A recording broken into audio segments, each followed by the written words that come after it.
We'll give it just a couple more minutes here, Kim, before we go on the record.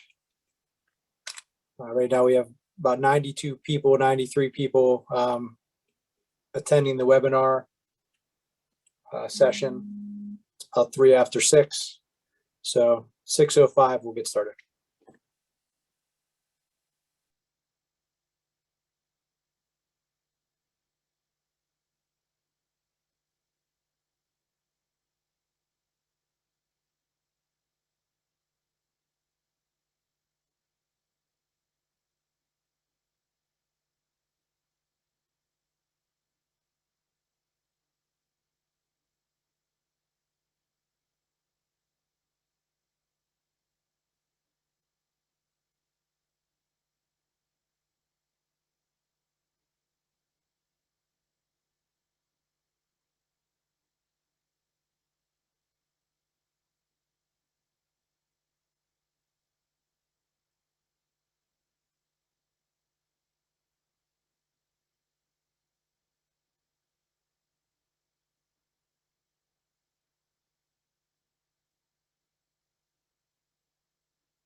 Okay. Alex, everything at the building ready to rock? Yes, sir. Okay, great. Can you hear us okay? Yes, we can hear you just fine. Thank you. All right, Kim, let's go ahead and go on the record. All right. Thank you. This is the time and place for the reconvening of the conditional use hearing on the application filed by applicant Churchill Creek Project LLC for the property located at 1310 Beulah Road for the redevelopment of the former George Westinghouse Research and Development Center as a distribution center. Before we turn it over to the applicant to put on their next witness, I'd ask the court reporter, just in case we have some new folks who have not been sworn in yet, who may be testifying, if you could go ahead and swear everyone in, please. If you're going to say anything tonight, or if you think you may not, just go ahead and raise your hand. I'll swear you in. Do you swear the testimony you're about to give tonight will be the truth, the whole truth, and nothing but the truth, so help you God? Thank you. Thank you. I will remind everyone, we do have a court reporter taking down everything that is spoken tonight. So if you could remember to please speak slowly and clearly. Make sure you identify yourself before you begin speaking. That will make for a clean transcript and record of this particular hearing. With that said, I think we can go ahead and turn it over to the applicant to call their next witness. Thank you, Mr. Rob. Good evening. I'm Leif Metz, and my partner Sean Gallagher and I at Buchanan Ingersoll are continuing to represent the applicant here. And our first witness this evening is Christopher Westbrook from Langan Engineering. So, Mr. Westbrook, could you just briefly give us your professional credentials? Sure. I am a civil engineer, professionally licensed in Pennsylvania. Have been practicing for approximately 20 years. And have you done work on similar distribution facilities before? Yes, I have done work on several similar distribution facilities. Thank you. So with that, can you walk us through your presentation on the site work and the civil engineering for this project? Yes, I'd be happy to. You want to go through the site photos first? Or no? So yes, we will start with. This is Exhibit 54. Exhibit 54. Some photographs to show the current condition of the facility. So this is starting with building 401. There will be several views of each building showing the general state of the building grounds. It's vacant. And the buildings, this building is vacant. You can see through the window openings. Boarded up. This is a boarded up portion of building 401. Here you can see here you can see again the condition of the building with all the windows removed. This is building 501 on the site. You can see the spalling of the concrete, portions of the building that have been removed as part of abatement operations. A hole in the side of the building.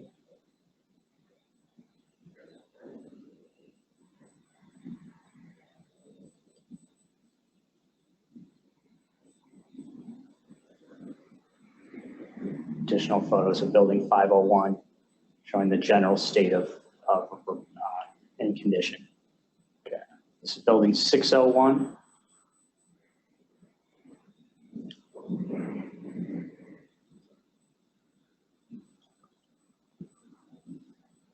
Again, photos showing current conditions, general state and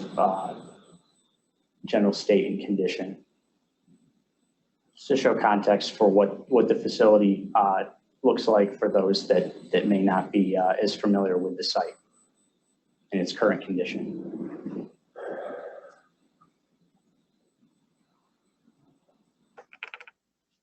Next building is building 701. This building is more visible from the parkway.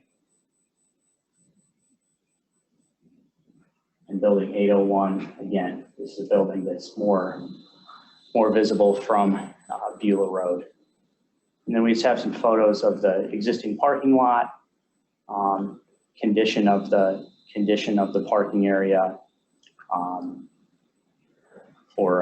again, just for context of what the facility currently looks like after having been several of the buildings having been vacated. Just some last miscellaneous photos of the entrance area. This is the entrance coming up from Beulah. Again, some areas around the site. Okay, that's it. Okay. Want to go through the site plan? And next, I'd like to go through using the overall site plan exhibit. This is exhibit 44.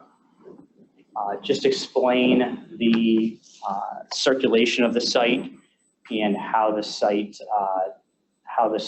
is configured.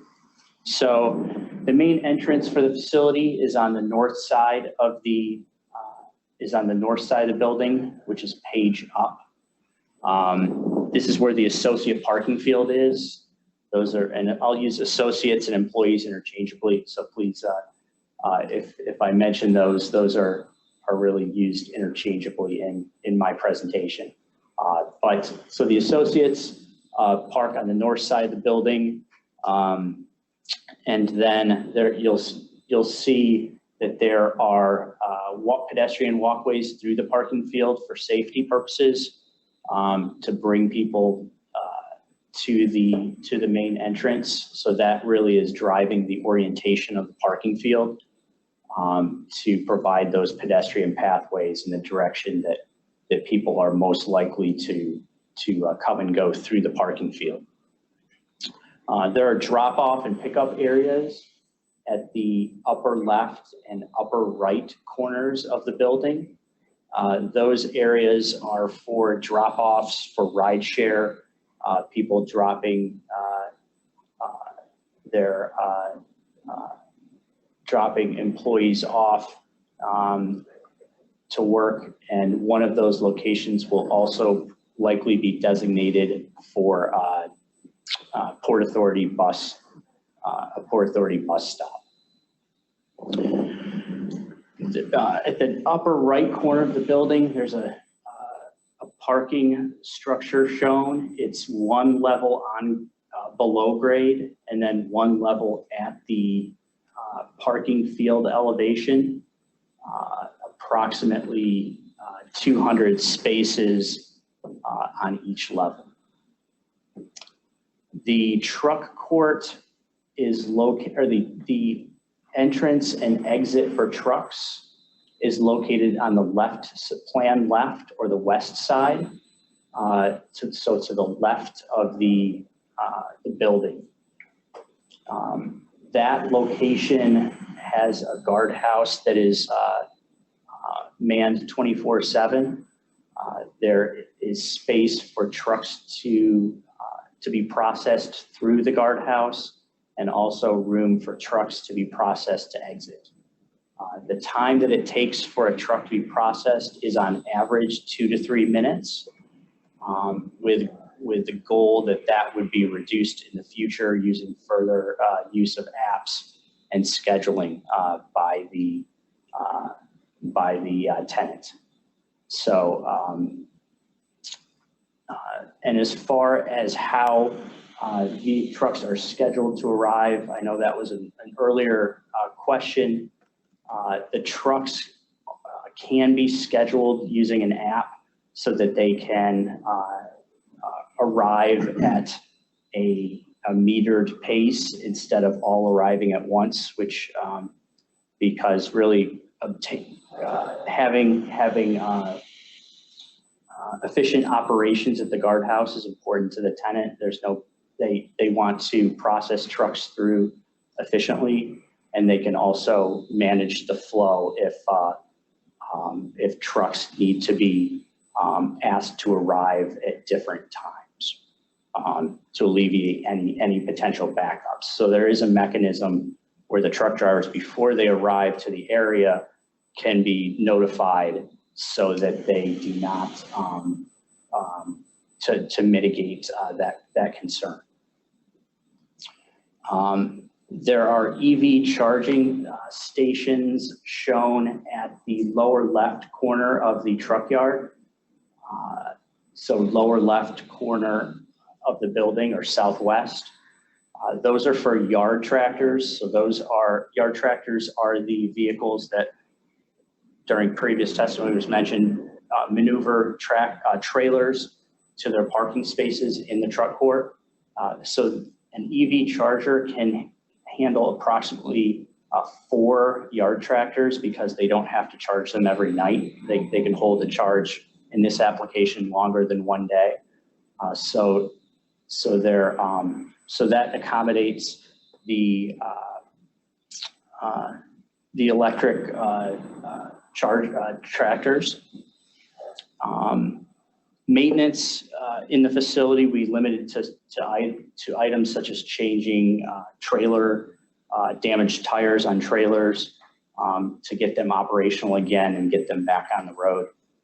There would not be things like engine maintenance performed at the site in the truck court. And then as far as let's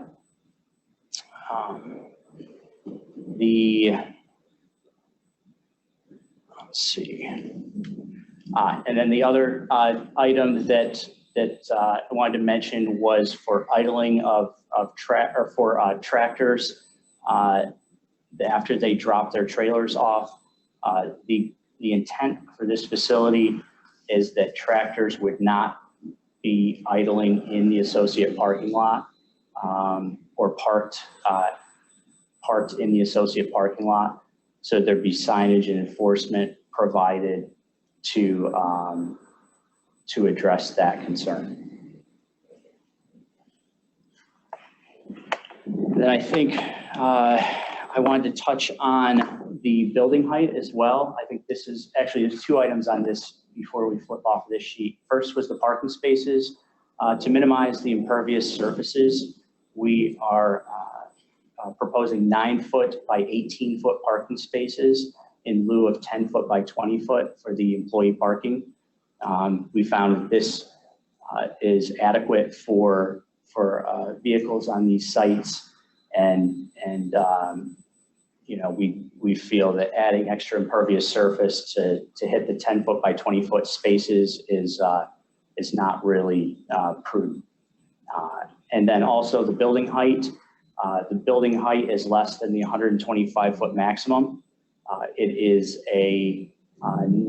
generally 90 feet from finished floor to the parapet, and then there are 2 or 3 different penthouse stair towers around the building that are approximately 10 feet high. So that gets to the 100-foot level, which being less than the 125-foot maximum. Let's see if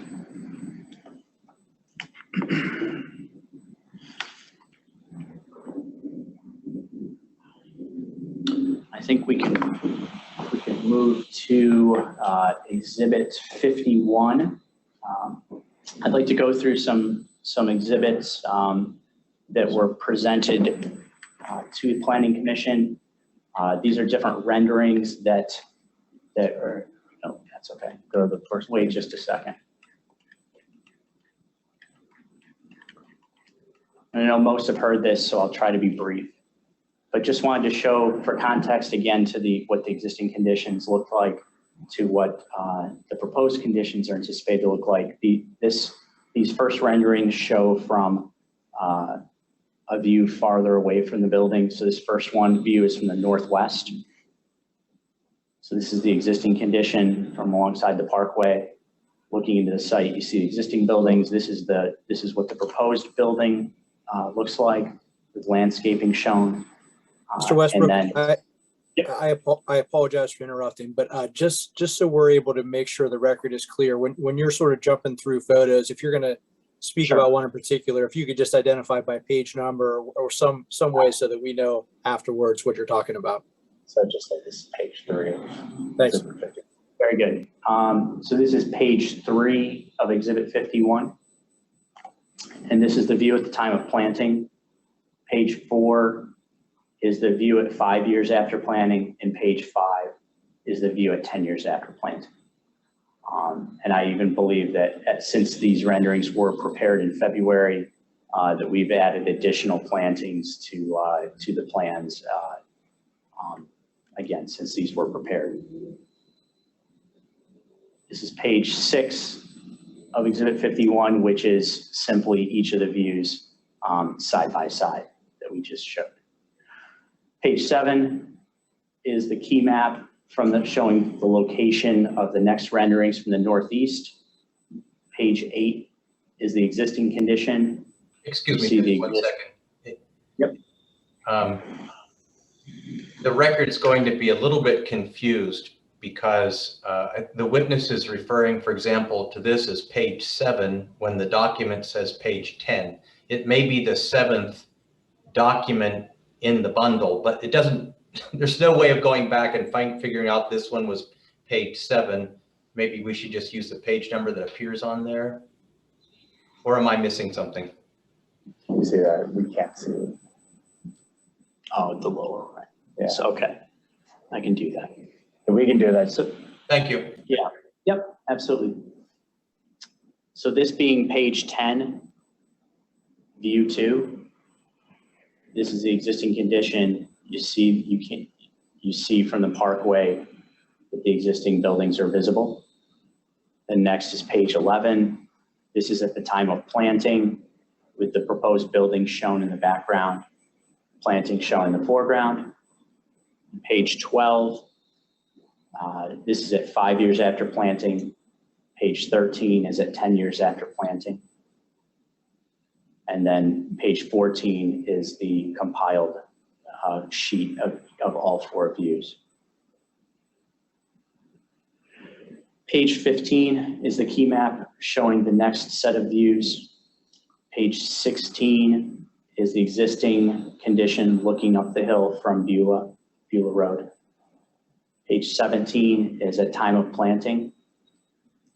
Page 18 is 5 years. Page 19 is at 10 years.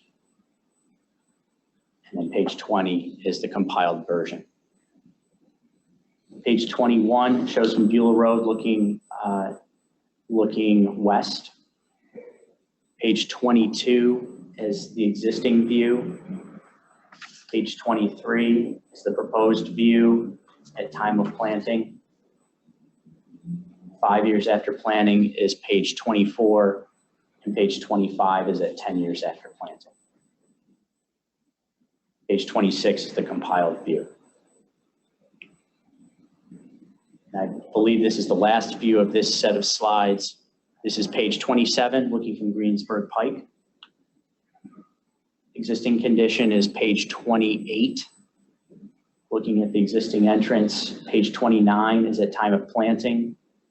Page 30 is at 5 years after planting, and page 31 is at 10 years after planting. Page 32 being the compiled version of the 4 views from that location.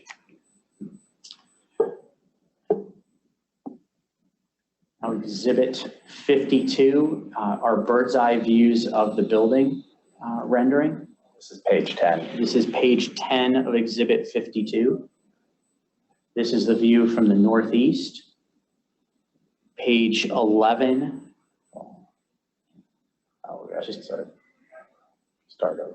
Okay, Page 3. sorry. Page 3, stepping back to do this in order. Page 3 is the view from the northwest, looking at the building, bird's eye view. Page 4 is the view itself.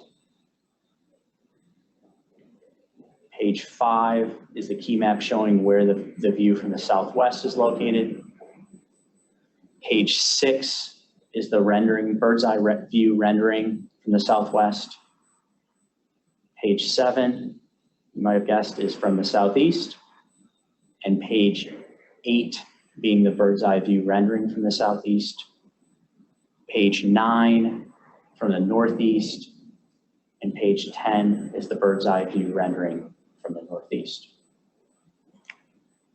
Anything else on this? I don't think so. No, I think that's it for exhibit 52. Exhibit 53 is an exhibit showing the relationship between the existing building heights and the proposed building heights in relative terms, with sections through the building in the east-west direction. And then the next, so this is page 3 of exhibit 53. And page 4 of exhibit 53 is from a north-south cross-section,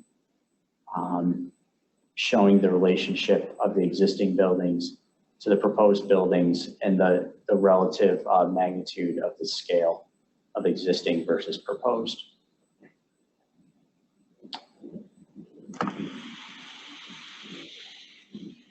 And I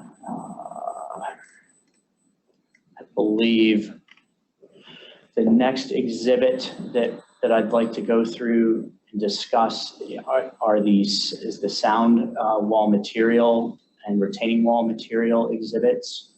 So this is exhibit 15, showing the locations of the sound barriers, varying in height from 10 feet to 15 feet, as indicated on the exhibit. And that's highlighted in yellow. And it's highlighted in orange and yellow color on page 1 of exhibit 15. Okay. And then exhibit 29, page. There's page 9. Numbers. Yeah. And the page number, actual page number 944 in exhibit 29 shows a couple options for earth tones for the retaining walls.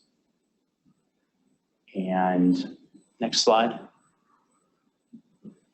Page 945 of exhibit 29 shows some different options for bands of color and also different textures of block to provide aesthetic interest for the wall.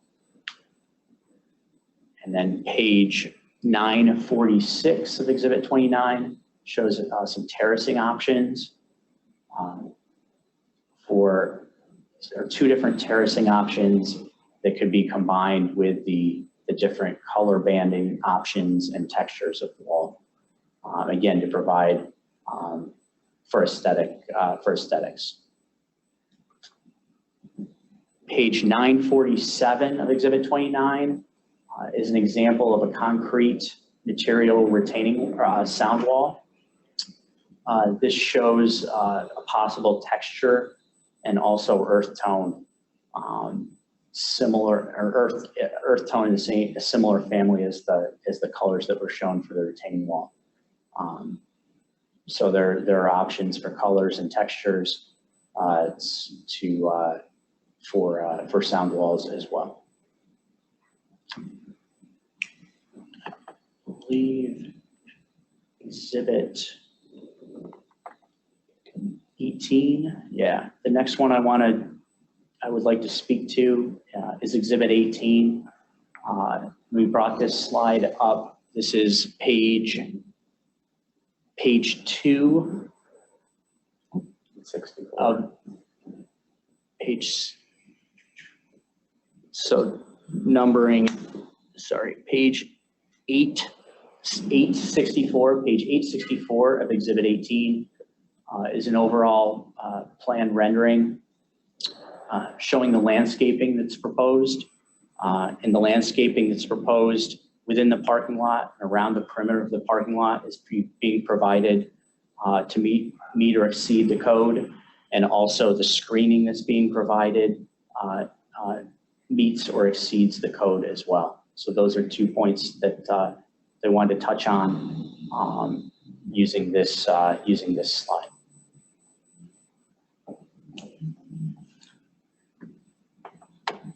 Then I believe we're going to go back to a different part of Exhibit 29. This is page 950 of Exhibit 29. The next few slides will be examples of a similar facility, similar type of facility to show some of the materials, glazing, which another word for the glass windows, textures of the building materials, tones of the building color. So this first photo, page 950, is a view of the employee entrance area. And then the next slide shows the employee entrance area. So this would be similar to the view facing towards the parkway. And Chris, let me just ask, are these photographs? And these are photographs of another facility that is nearing completion. And is this an Amazon facility? It is, yes. Would you expect the completed facility here to have a similar look and feel to these photographs? I would, yes. Thank you. This is page 951, showing the entrance area on this facility. I would note that the light poles on this are higher than the light poles that we would have on our site. I don't know the exact height of these, but I know that they are higher than the light poles we are proposing. Page 952 is another view from ground level looking at the front of the building. Next slide is page 953, looking along the front of the building at the main entrance. And page 954, another view of the building. And you can see, can you take it back? The pedestrian lights are shown here along the front of the building. And you'll note that the wall pack lights are shown low on the building on the concrete panels in a similar fashion to how the lighting would be provided at the lower level of the building on our facility.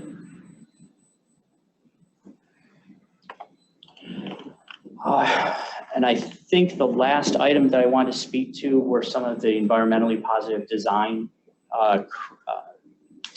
items. So a couple of those items include the EV chargers that are being provided for the yard tractors for movement of trailers in the truck court. The roof is being outfitted to allow for future solar panel installation. There's going to be there's a contribution plan to the Allegheny Land Trust for conservation of green space. We have, as mentioned during previous meetings, we are planning to provide a conservation easement on approximately 13 acres at the southern end of our site to keep it green space. The building will be designed to meet energy efficiency code requirements as part of the building permit design. And then the stormwater management, which one of my colleagues will speak to later, includes water quality measures that will be treating to meet and exceed current regulations, which the current site does not have those types of measures to the level that our proposed site would be held to. So, but she can speak more to the specifics if there's questions on those aspects. And I think that concludes my my presentation. Thank you, Mr. Westbrook. Mr. Robb, we have no further questions at this time for Mr. Westbrook. Thank you, Mr. Metz. I think everyone knows the drill by now, but just so everyone is on the same page, we will now have an opportunity for party objectors. Those represented will go first. So Mr. Ferguson, representing the Churchill Future Group, will have the first opportunity to question the witness on cross-examination. When Mr. Ferguson has completed his cross-examination, we will have an opportunity for those folks who are party objectors to this hearing to ask the questions that they would like to ask. So Mr. Ferguson, if you're ready to go, I'll turn it over to you. Thank you, Mr. Robb. Mr. Westbrook, I'm looking at your exhibit 54, which are existing site conditions. When were these taken? I don't know the exact time that those photos were taken. Okay. And there's quite a few photographs in here. I didn't count them all, but as you look through each of these exhibits, as far as the lines of sight, I know that the purpose of these pictures was not taken for the purpose of demonstrating line of sight, but to some extent, perhaps they serve that function. If you look at any of these pictures of the existing facility, did you or whomever took the picture even capture inadvertently any of the residences surrounding the existing facility? I don't know the answer to that. Well, if you look at it, you will. Mr. Ferguson, are you referring to a specific exhibit that we can all bring up on the screen here? Exhibit 54. Mm-hmm. These are the several photographs of the existing conditions. And if we flip through those, as I've done now a couple of times, for any of the buildings, are any residences in the area even inadvertently captured in these pictures?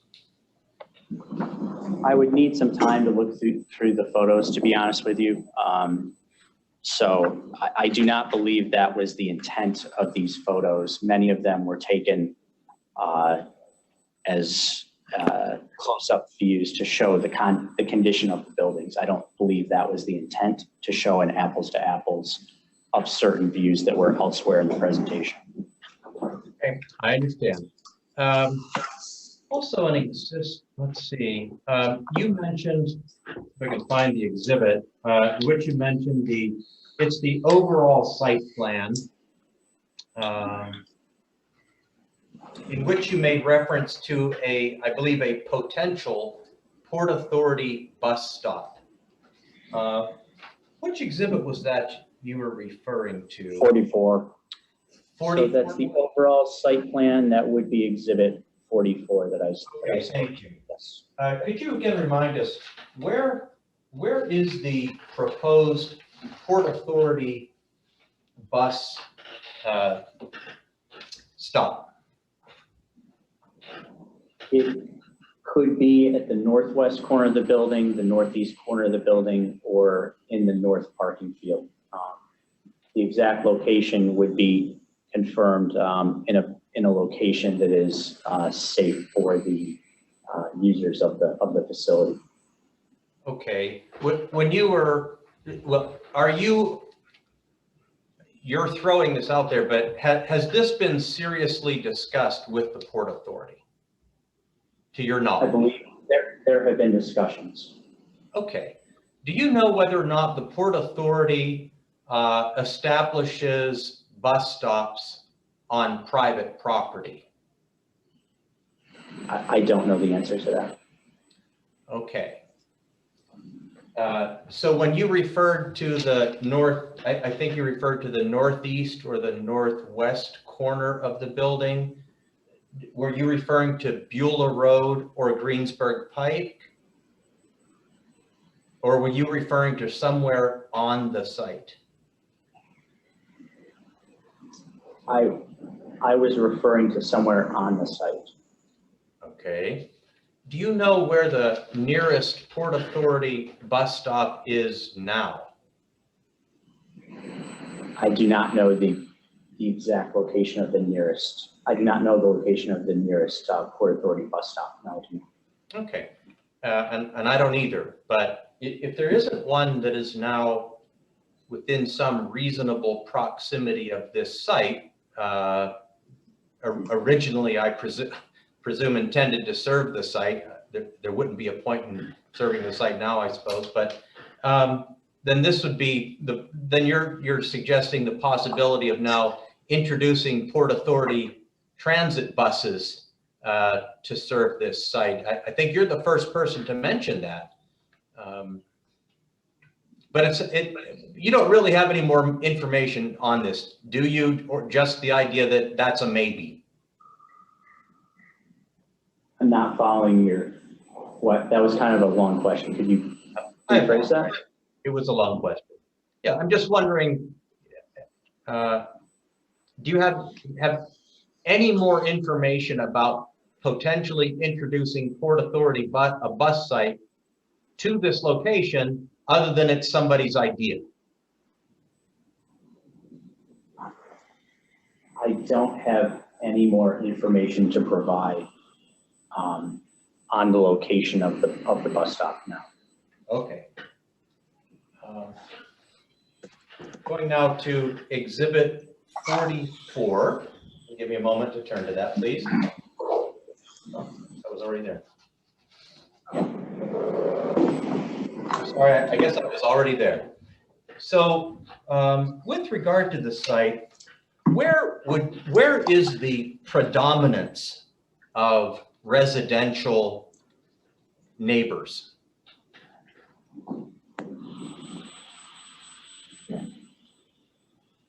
I'm not sure this exhibit is the one that shows the best, but if you know the answer using this, that's fine. If not, that's okay too.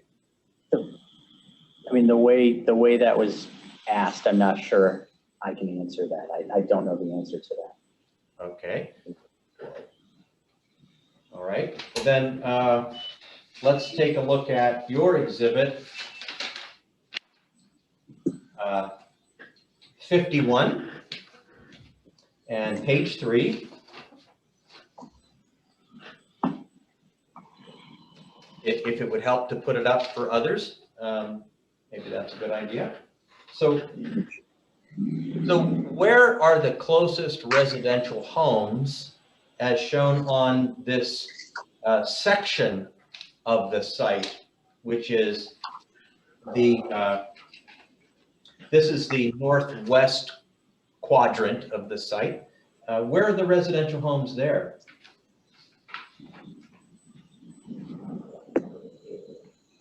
Which homes are you speaking about?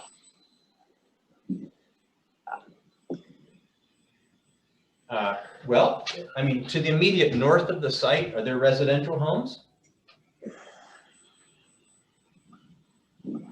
I guess by immediate north, like, can you clarify what? I'm at Jack, this is irrelevant. Adjacent to the site to the north, are there residential homes there?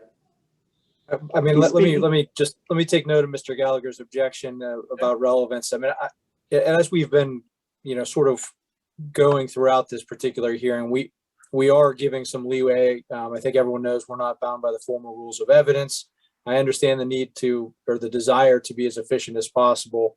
But to the extent that Mr. Ferguson is able to reframe his question in a way that the witness can answer it, I think we give him another shot at that, because your witness testified as to, the views of the site, the current conditions and proposed views after construction. I think Mr. Ferguson's question relates to what residents may be looking at from outside the site into the site. So, Mr. Ferguson, could you take another? Ask another question. Since you have to guess what I'm asking about, it's not a very good question. I'll try to ask a better question. So, as we look at Exhibit 44, where on this site will be the predominance of truck and truck trailer activity?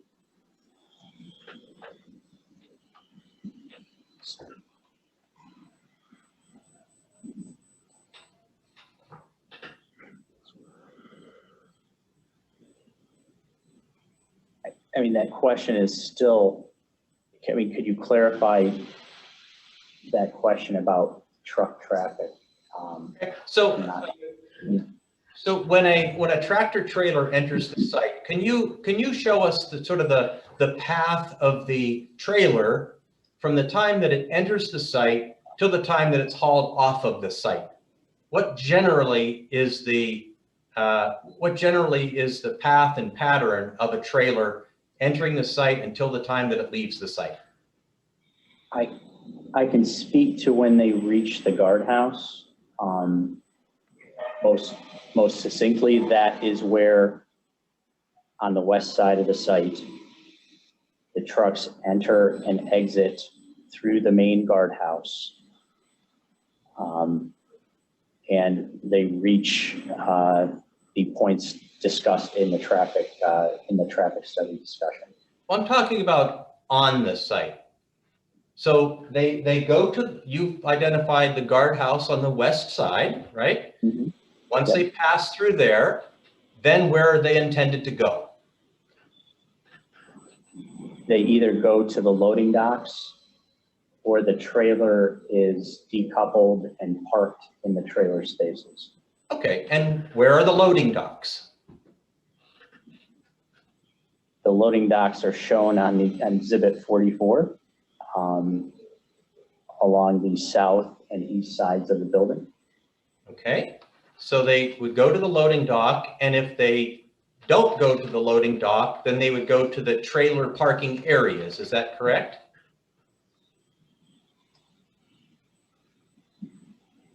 That would be correct, yes. And where are the trailer parking areas? The trailer parking areas shown on Exhibit 44 are on the west side of the building, the south side of the building, and on the east side of the building.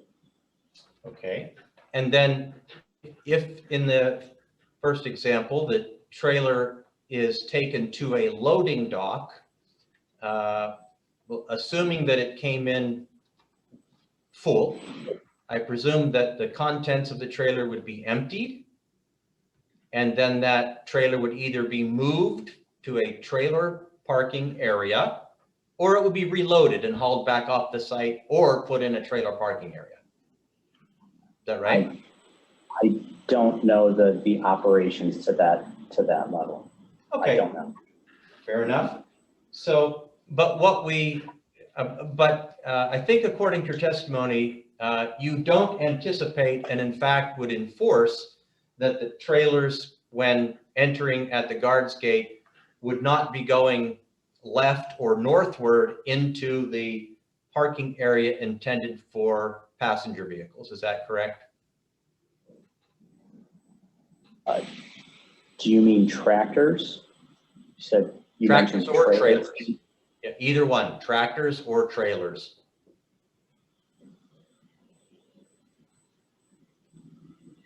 if you could repeat that again, that was a little, Yeah, I'm just that was a couple asking kind you of questions together. Yeah, I'm just, to ask you to clarify that. Let's do it this way. We know that a tractor trailer could enter the site from either driveway A from Beulah Road, or it could enter from the west side of the site, right?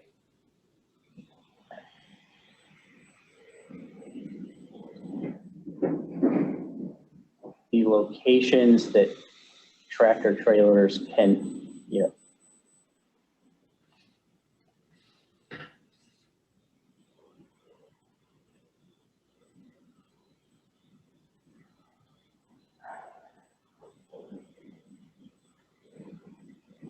I think I would say that the tractors and tractor trailers would enter as per the studies that were performed. Do you not know the driveways that tractor trailers would use to enter this site? There are other items with respect to that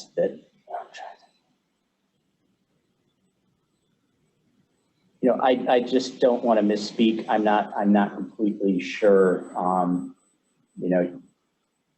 the routes that have been approved off-site. So I don't want to misspeak to that. Okay, perhaps let him- Gentlemen, this is the borough manager. It would be very helpful if Dwight could clearly state the exhibit he wants us all to look at. And then with the technology, please take advantage of the technology and share the screen of the exhibit. The residents at home are probably as lost as I am. And I can tell you right now, I'm pretty lost and I'm pretty familiar with the site. So please help us by showing the exhibit. And it may even help Mr. Westbrook to be able to see the exhibit while we're all talking about it together as a group. So let's slow this down, Dwight. Please repeat what exhibit you want him to refer to. Mr. Westbrook, please put that exhibit up and then we can all watch it. This is the way to use this technology. Yeah, I did suggest that earlier. We've been talking about Exhibit 44.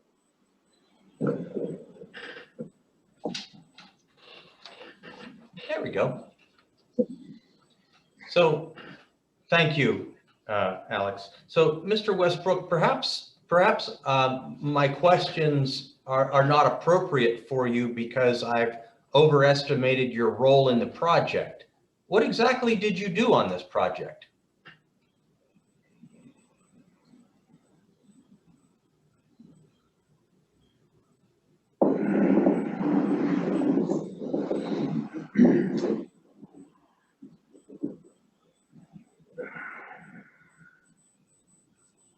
I guess, do you have a specific question about my role on? Yes, what did you do? Did you design the overall site plan that we're looking at? I participated in the design and oversaw the design of the site layout. Okay. Shown. Yes. Okay. And you were able to do so and are here today without actually knowing how tractor trailers will enter the site and arrive at the loading docks or the trailer parking areas. Is that right? You seem to be familiar with that. I believe that was presented during the traffic piece of the. I heard it. I heard it, and if you heard it, you should know too. But I'm asking you now. If I understand correctly, you are telling me you cannot answer the question about how tractor trailers will enter this site because sitting here now, you don't know. It's a very broad question. It's a very broad question. Okay, we'll leave it at that. I would think that it's something that you would know.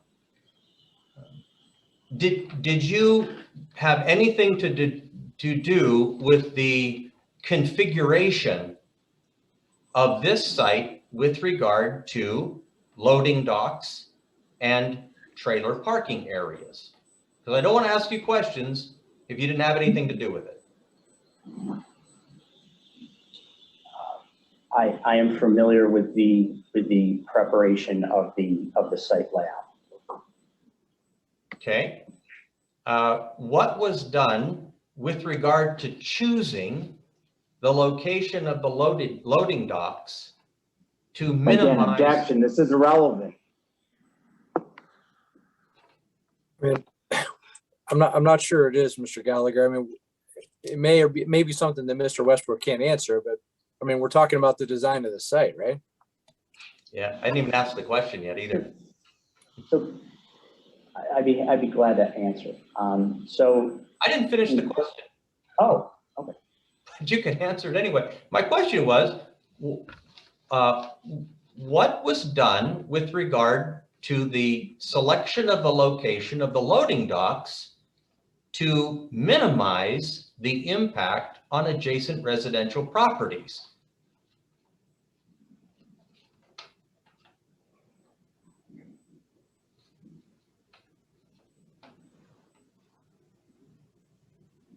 So we took the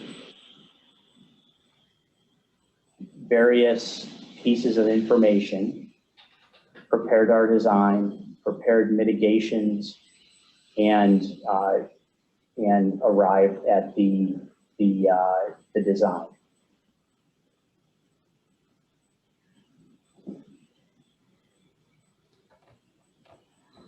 Can you be any more specific? I mean, your answer is we mitigated, but could you be more specific than that? When you chose to orient the loading docks to the east side of the building and the south, what were the considerations there to minimize the impact on the residences that are on Beulah Road specifically?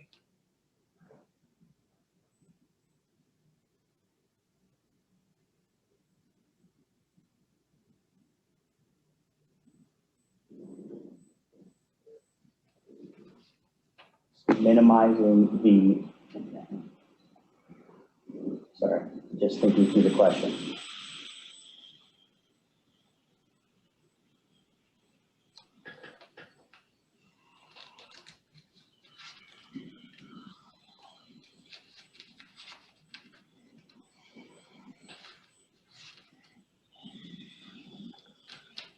With respect to minimizing the, can you restate that again, please? Sure. When you chose to locate the loading docks on the south side of the building and on the east side of the building, as well as the trailer parking areas, what did you do? I mean, how did that mitigate the impact of truck noise and traffic on the Beulah Road, the neighbors that live along Beulah Road?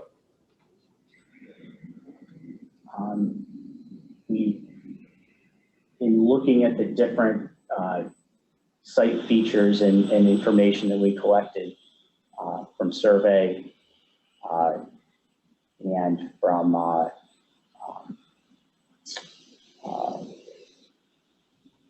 consideration of different factors, we situated it to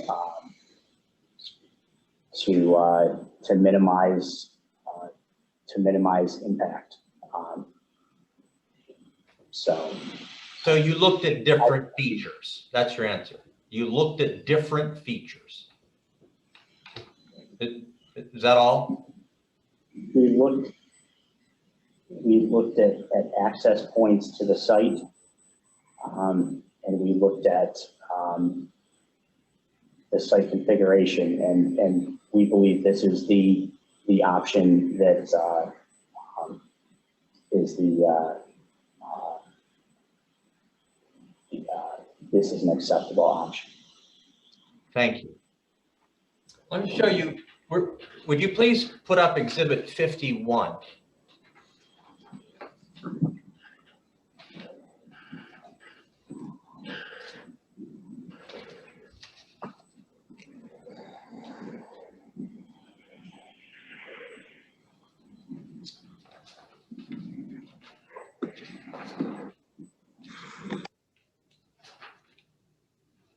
I'd like you to turn to page 10, please.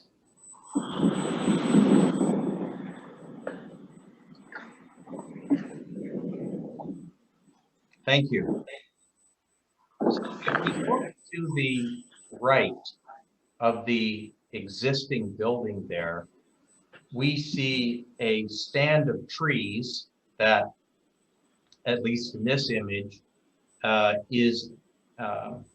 know that the building is forward of these trees. I'm not suggesting that these trees are adjacent to the building, but we can see them in the background, and they run approximately, a similar height all the way off the page there. And then when we look at pages 11, look at page 11, time of planting. Okay, we'll see that stand is gone, right? If we look at, and 11, of course, was time of planting.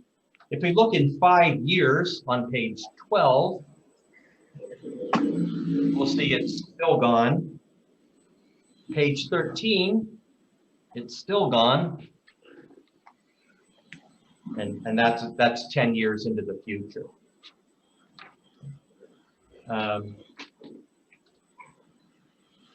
So are you the person to testify with regard to the trees other than the ones that you pointed to in these particular images, which were adjacent to the fence, or should we ask that of somebody else?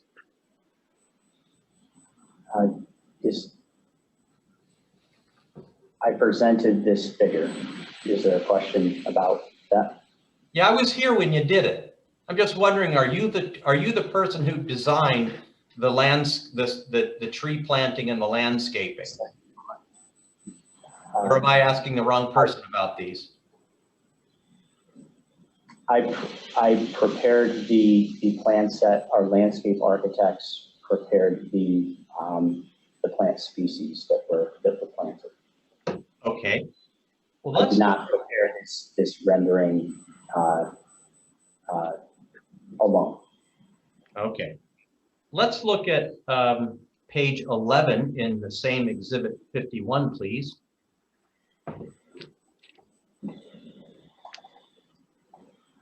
Thank you. So are the trees in the foreground to which you were drawing our attention, on what side of the fence are those trees intended to be interpreted? Are they in front of the fence as we see it on this view, or are they behind the fence? They're shown in front of the fence on this view. Okay. Yes. Is the fence part of the proposed plan?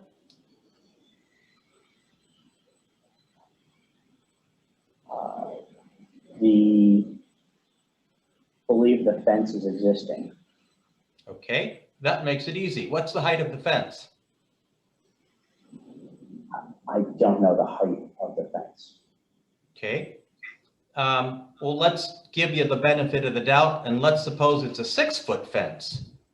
Are you representing to council that at the time of planting, you're going to be planting trees that are double or more the height, double or more 6 feet once they're in the ground, such as 12, 13, 14 feet trees? I would refer back to the landscape plan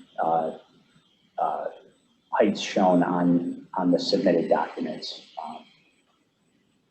So you don't know the intended height of the trees that will be newly planted?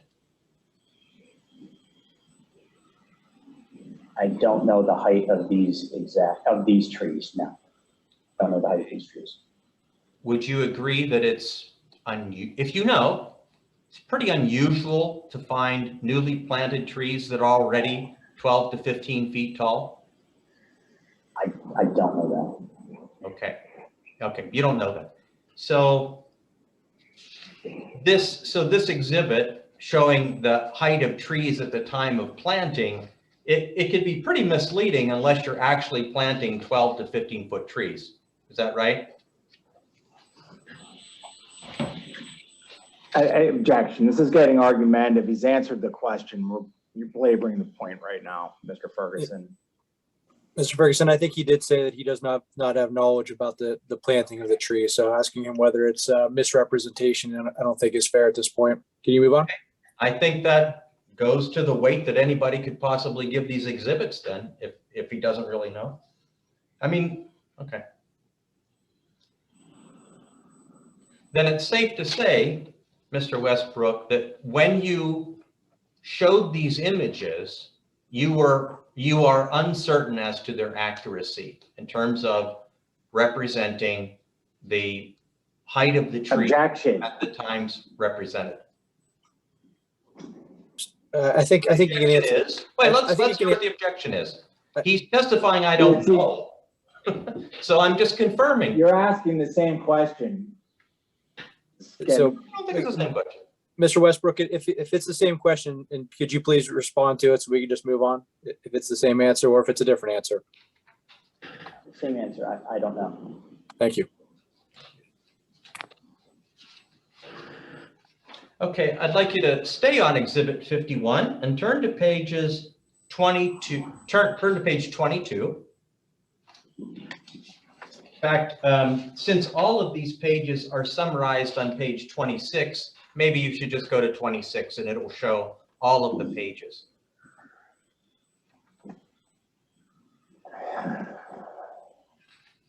Okay, so Mr. Westbrook, is this the representation that in 10 years there will be no improvements at all to this section of hillside adjacent to Beulah Road? Because I think these are all the same picture, aren't they? The first question about there will be no improvements. This area shown in the foreground is outside of the limit of disturbance on this side of the project. So for that reason, there won't be any improvements in terms of planting trees, right? No trees are proposed on the slope between the bottom of the page and the trees that are shown. Okay, thank you. If you turn to page 28, please.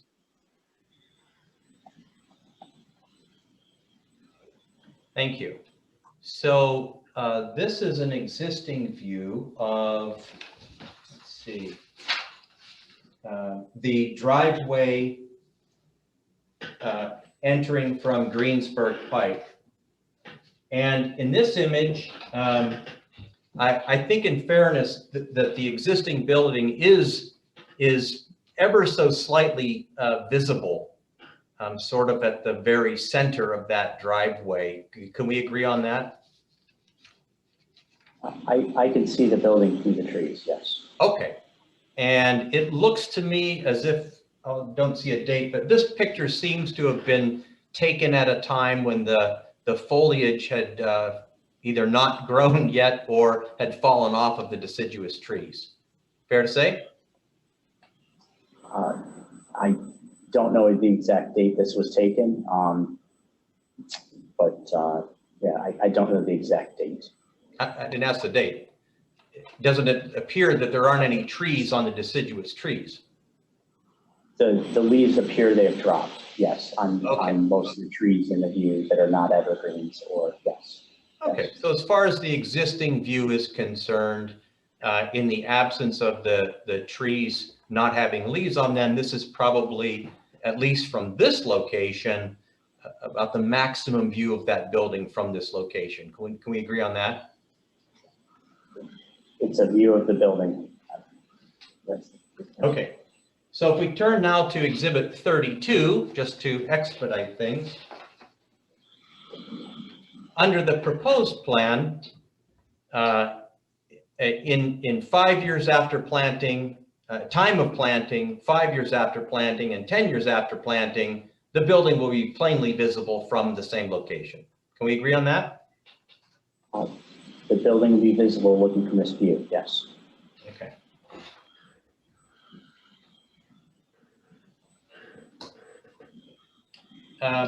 Are you familiar with the materials, the exterior material of the proposed building that you showed us several images of tonight?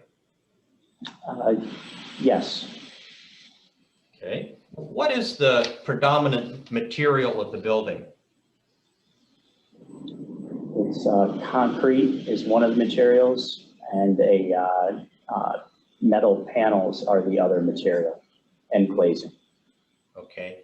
Correct to say that the building will be predominantly made of concrete? I don't know the answer to that. Okay. Where will the metal panels be located? If we turn to, we can go to your exhibit and that might assist you. I think Exhibit 52 were images. Yeah, Exhibit 52 shows. Well, Mr. Ferguson, you have access to the computer. Why don't you just share your screen for whatever you want to view? Well, Sean, because I don't have electronic copies of these, I have the paper binder that you provided me, and you actually have it up on the screen right now. So if you don't mind, maybe you could show us Exhibit 52, page 4. Thank you. Okay, so you referred to, correct me if I'm wrong, I think you said the building was going to be made of concrete and metal panels. Is that right? That is correct. Okay. On this page 10 of Exhibit 52, can you identify what portions would be metal and what portions would be concrete? The metal panels would be higher up on the building. The concrete would be from the base of the building. I don't know the exact split line between those two materials. Okay. So the dark to medium gray pieces, do you know whether those would be metal or concrete? I don't know which portions are which materials, no. Okay, you don't know. And who would know that? I'm again, an objection. This is irrelevant to the conditional use criteria. It is. It Well, is. It actually isn't, because under section 304-4, B4, it says that one of the purposes of the ordinance is to prevent the use of low-grade materials. And I think that if we're building a big concrete building, I think that's about as low-grade a material as you can possibly come up with. Now, Mr. Ferguson, I mean, you do recognize that there are some items that are going to be determined by way of the land development process as well. I think the extent that he said he doesn't know the split of the materials on this building, are there additional, do we need to delve additionally into this line of questioning? I guess not. I mean, before I asked the question, I asked him if it was in the scope of his knowledge, and so we can move on. Thanks. If we can go to Exhibit 53, please. And we're looking here at the cross section, which is the lower portion. Let me see here. Let me just turn to that. Don't mind.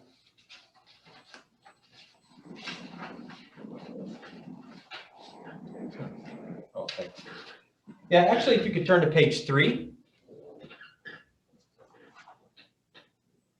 Okay, so this shows us, first of all, a comparison of the existing buildings in the cross section below to the proposed building. Can we agree that the mean height of the proposed building is at least double or more that of the existing buildings? Or have you not calculated that? I don't know the answer to that. I don't Okay. know. You then testified about sound walls. Are the sound walls on this cross section? There's a sound wall on the right side of the page under the word remain.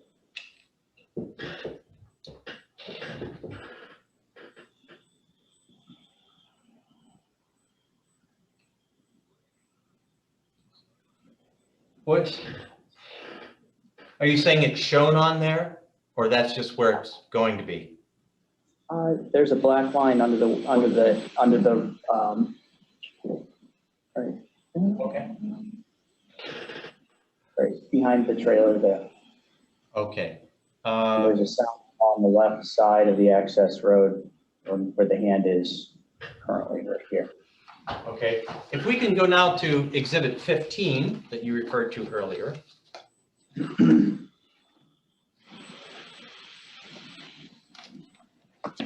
Okay. And you showed us Exhibit 15. You were identifying specifically the walls in yellow as sound barriers. Is that correct? That's what they're labeled as, yes. Okay. So I'm trying to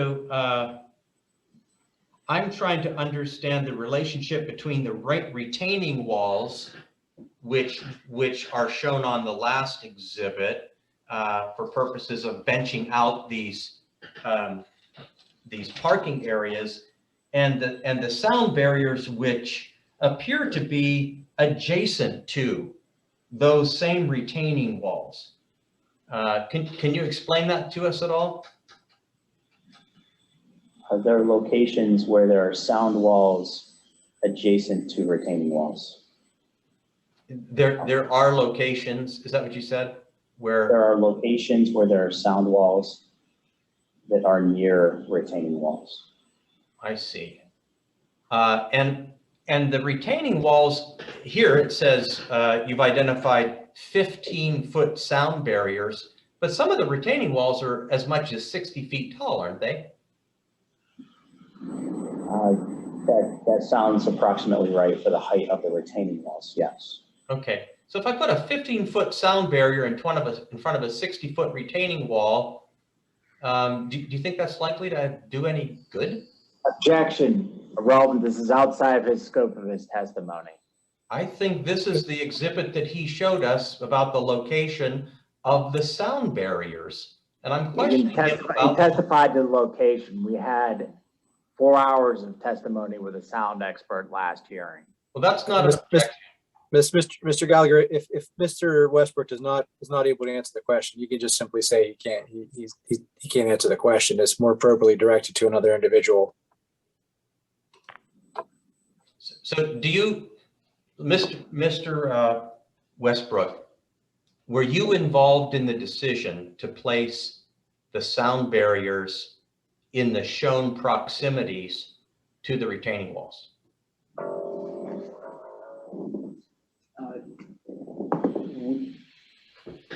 I was involved in the layout of the site, and that's a component of the site. Is that a yes?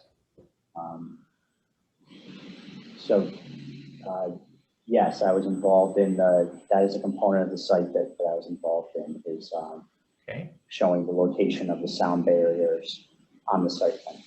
Okay. What was your decision-making process to put 15-foot sound barriers in front of 60-foot walls? Can you explain in front of? I'm not following. As shown on the plan and as you testify. What was your decision-making process in deciding that that's where the sound barrier should go? The sound barrier is not in front of the wall. I guess that's my answer. I'm not following your question, I don't think.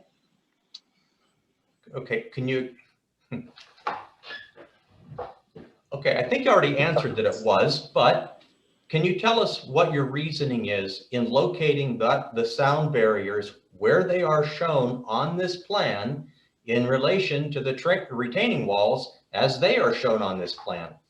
The sound barriers are in elevation above the retaining walls. The retaining walls are at a lower elevation than the sound wall. I hope that clarifies. What's the sound barrier resting on?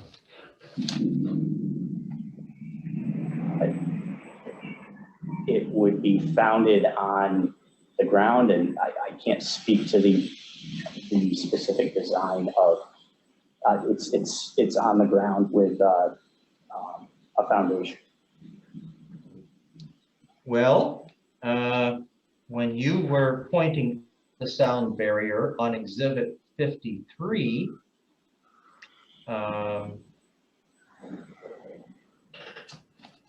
I think you said it was right below the word remain, and so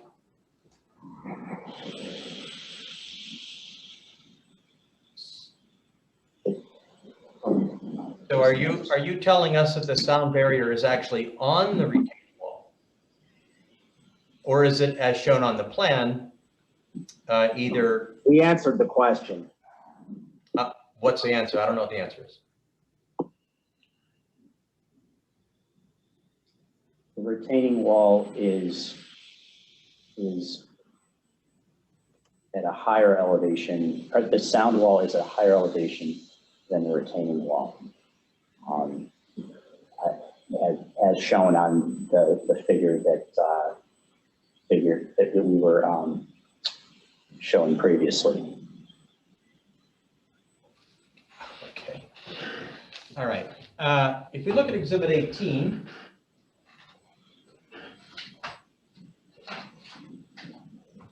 and page 2,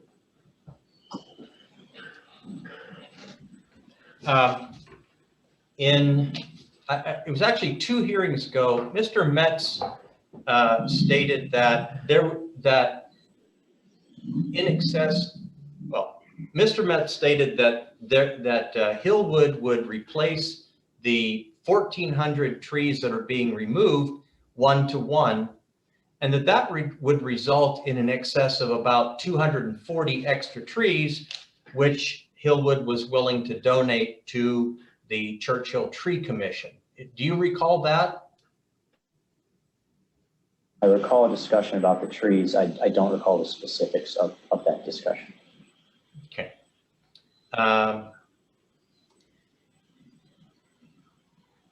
So I guess what I'm wondering is why all these open fields?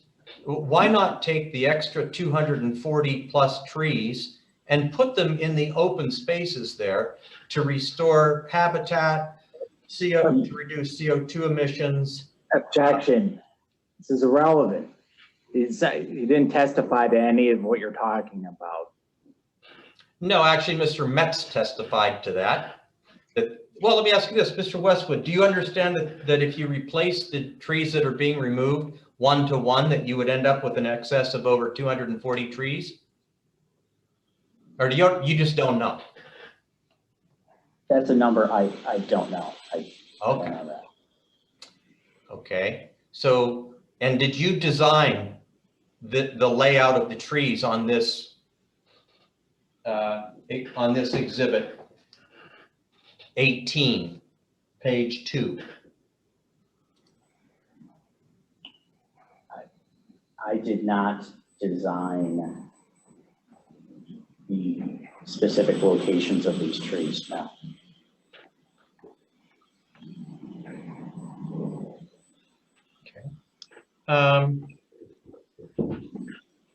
What was your purpose in showing us the architectural renderings of the building?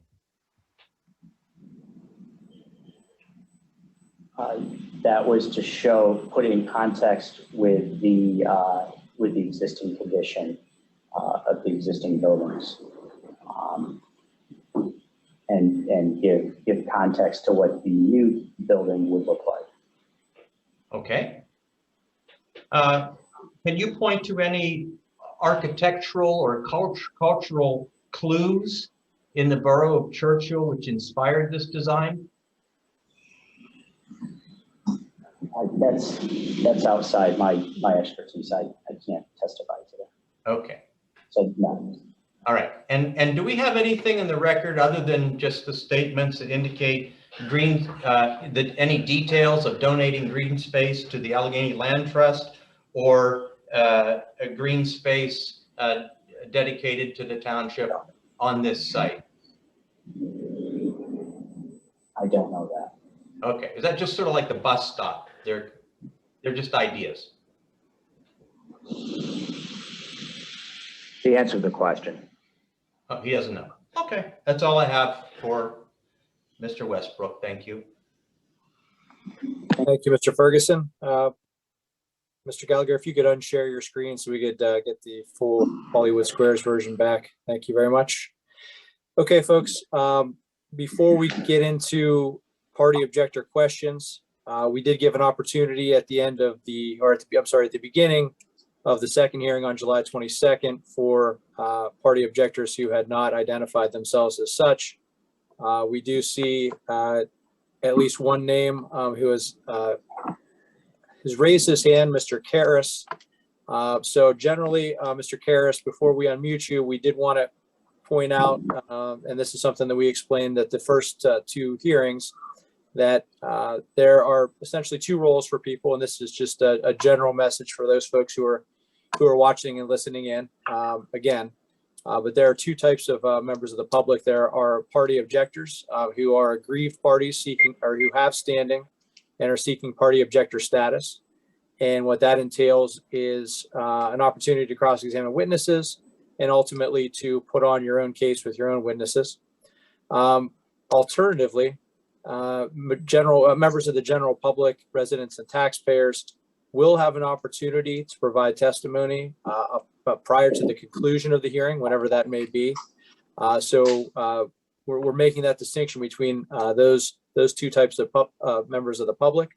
We have approximately, I think, 35 party objectors, give or take, some of which are represented by Mr. Ferguson.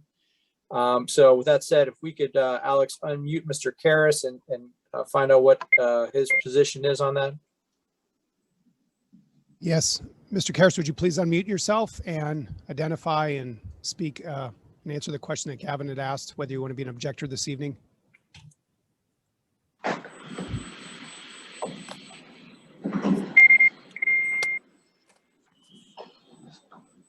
Mr. Karras?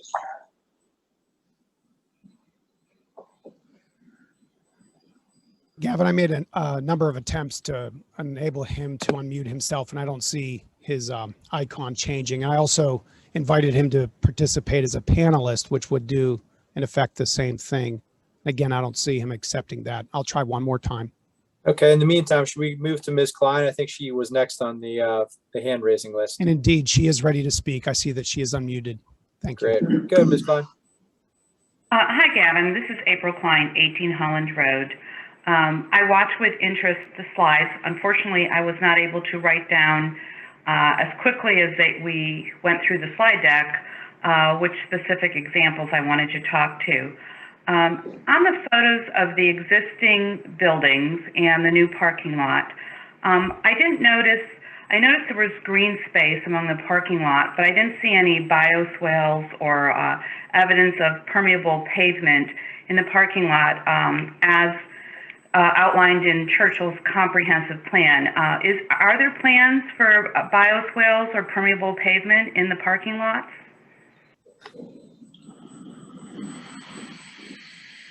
Talk about the proposed condition. There are detention ponds and water quality devices proposed. I'm not aware of bioswales being proposed. Okay, so the rainwater that falls on the parking lot then presumably then goes through an inlet to a retention pond or. We have another witness who can speak to this after Mr. Westbrook. Okay, thank you. Thank you. I have another question. We looked at photos of existing buildings, and I was specifically interested in building 401, which was the original laboratory at the Westinghouse Research Facility. That's that large white building that didn't have windows or a roof on it. And I had a question about that. I think Chris mentioned before he didn't know when the photograph was taken. I understand that the current owner had received permission to start remediation in that building, and that the windows and the roof were actually removed this year between March and May of 2021. Is that true? Is that building, it's kind of deceptive because that building didn't look like that last fall or this winter. It's only been recently that that building has been windowless and roofless. So I'm questioning your motives in showing a building without a window and a roof as an example of dilapidated structure, because it's clearly that that building is undergoing some type of transformation, right? What is the question?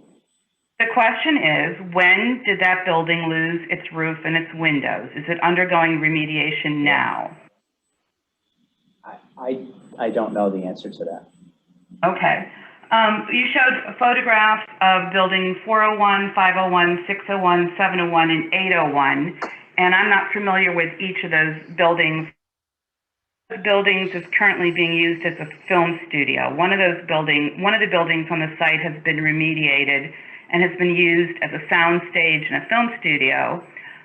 So presumably that's already been remediated. Is that building still operational, or is that one that's was that one of the ones that you showed us photographs of? I don't know the answer to that. Because you went through the slides really quickly, so it was kind of hard to keep track of what was going on. And then you showed us some nice renderings, which we have asked for from different views, from the east, from the north, south, east, and west.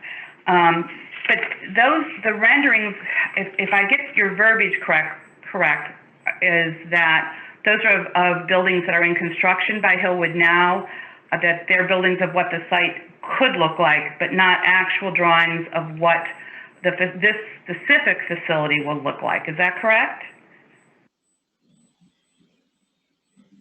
That was a couple questions together. The photographs were the rendering. Let's say example. The rendering of the building as it looks from Beulah Road. Is that what the building? The rendering. Folks, hold on one second. I apologize, and it is difficult. Ms. Klein, I know you're on the phone, and we're doing this by video, but we really have to be careful to not talk over each other. So, Ms. Klein, if you could just ask your question again, and then give a moment for Mr. Westbrook to respond. Okay.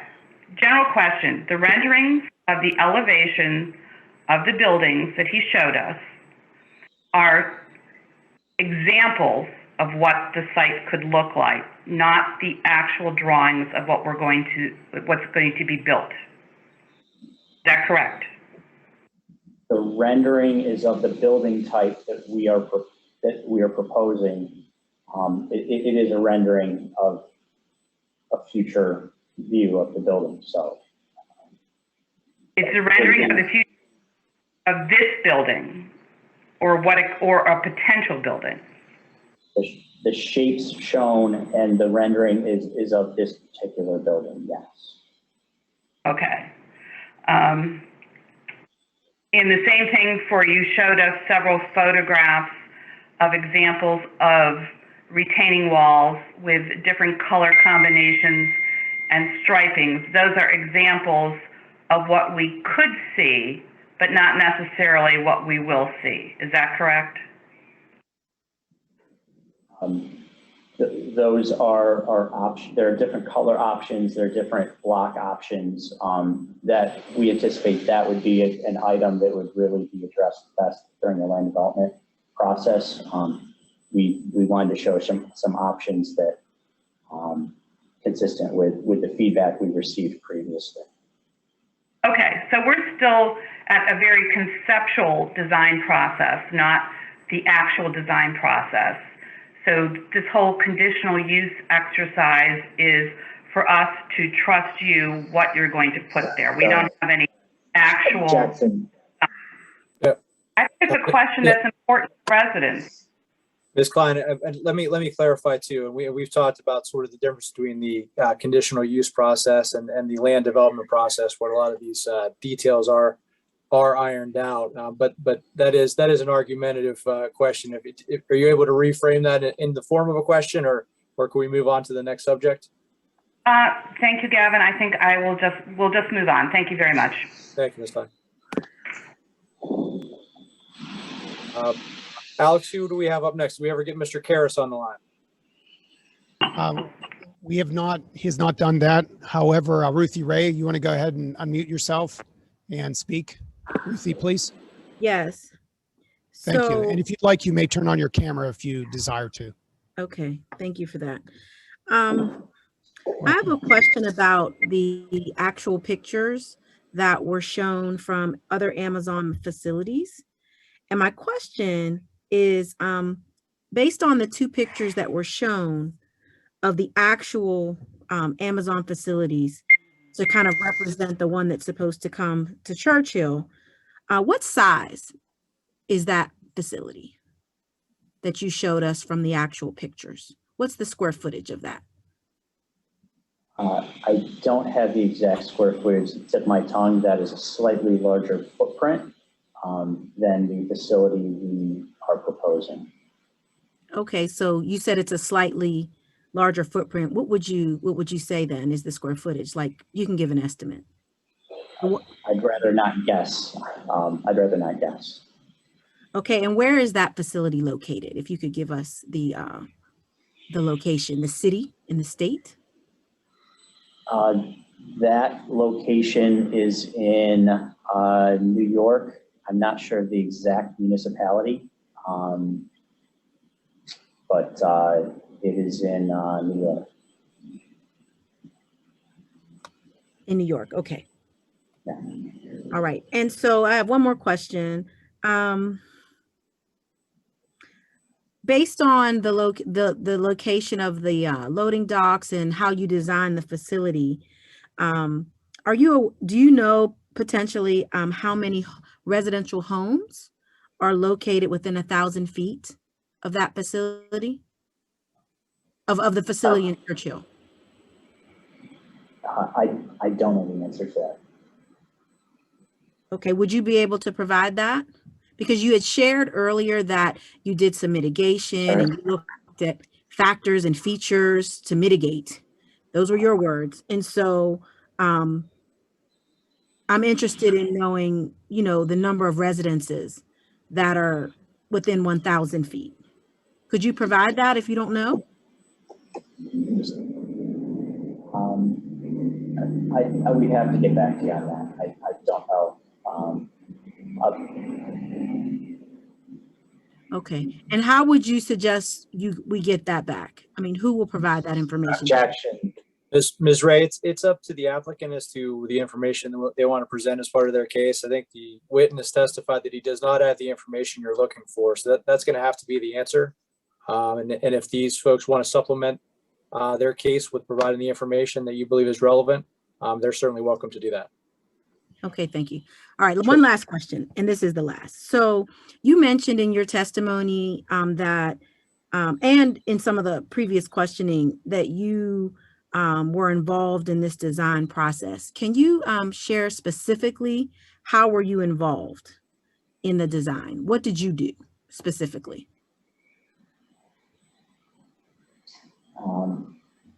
I was involved in the preparation of the site plans with various colleagues from our design team. Okay, so what did you prepare?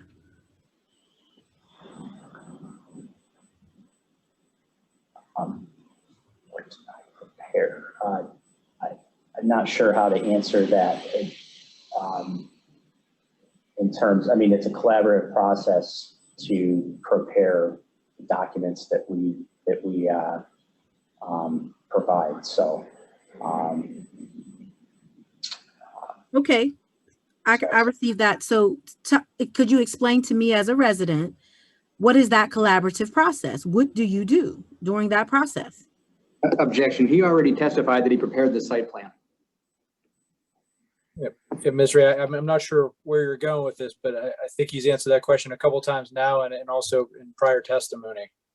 Right. I'm not an expert, right? I'm a resident. And so I'm interested as a resident and a stakeholder here, what specifically is involved in preparing a site plan. And he's not able to answer that, Gavin?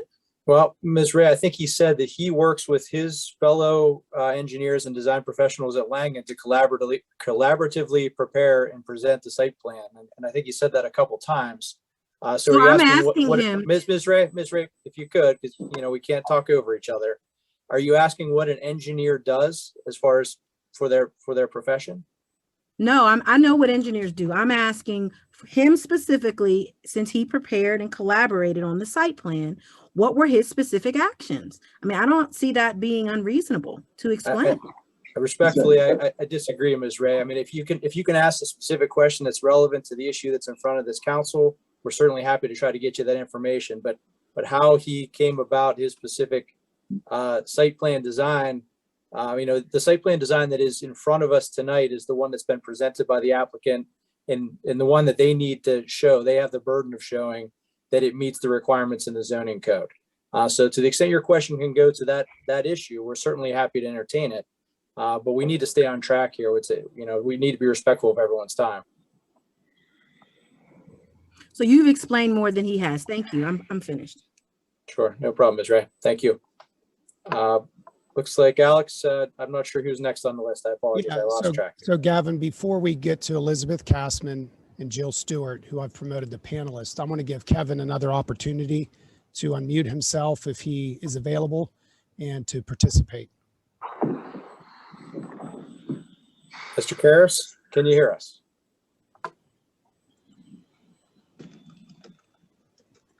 I don't think it's happening tonight for Mr. Karras, Alex.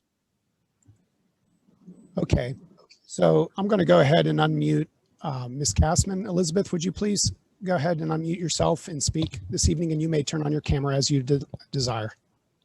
Thank you. My name is Elizabeth Kassman. Can you hear me? Yeah. Yes. Could you tell me what the process would be for choosing the materials for and the design of the retaining wall, and whether or not Churchill would be involved in that, in the design and choice of materials? The choice of materials, it needs to be a material that will serve its purpose to act as a wall, and the aesthetics of it. We are happy to. We have provided material exhibits on it, and we would be happy to also provide it during the land development process, approval process. You would provide the materials. Does that mean that Churchill gets to choose them? I don't know the answer to that on the level of involvement. I'm afraid I can't answer that. Would the acoustical expert be consulted in the choice of the material and the design of the wall?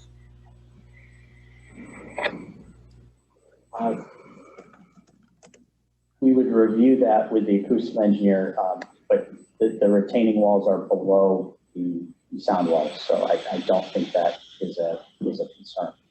Well, the concern is that there's that walls are reflective of sound, and that the sound can be less reflective if they're textured, and that's why I'm asking.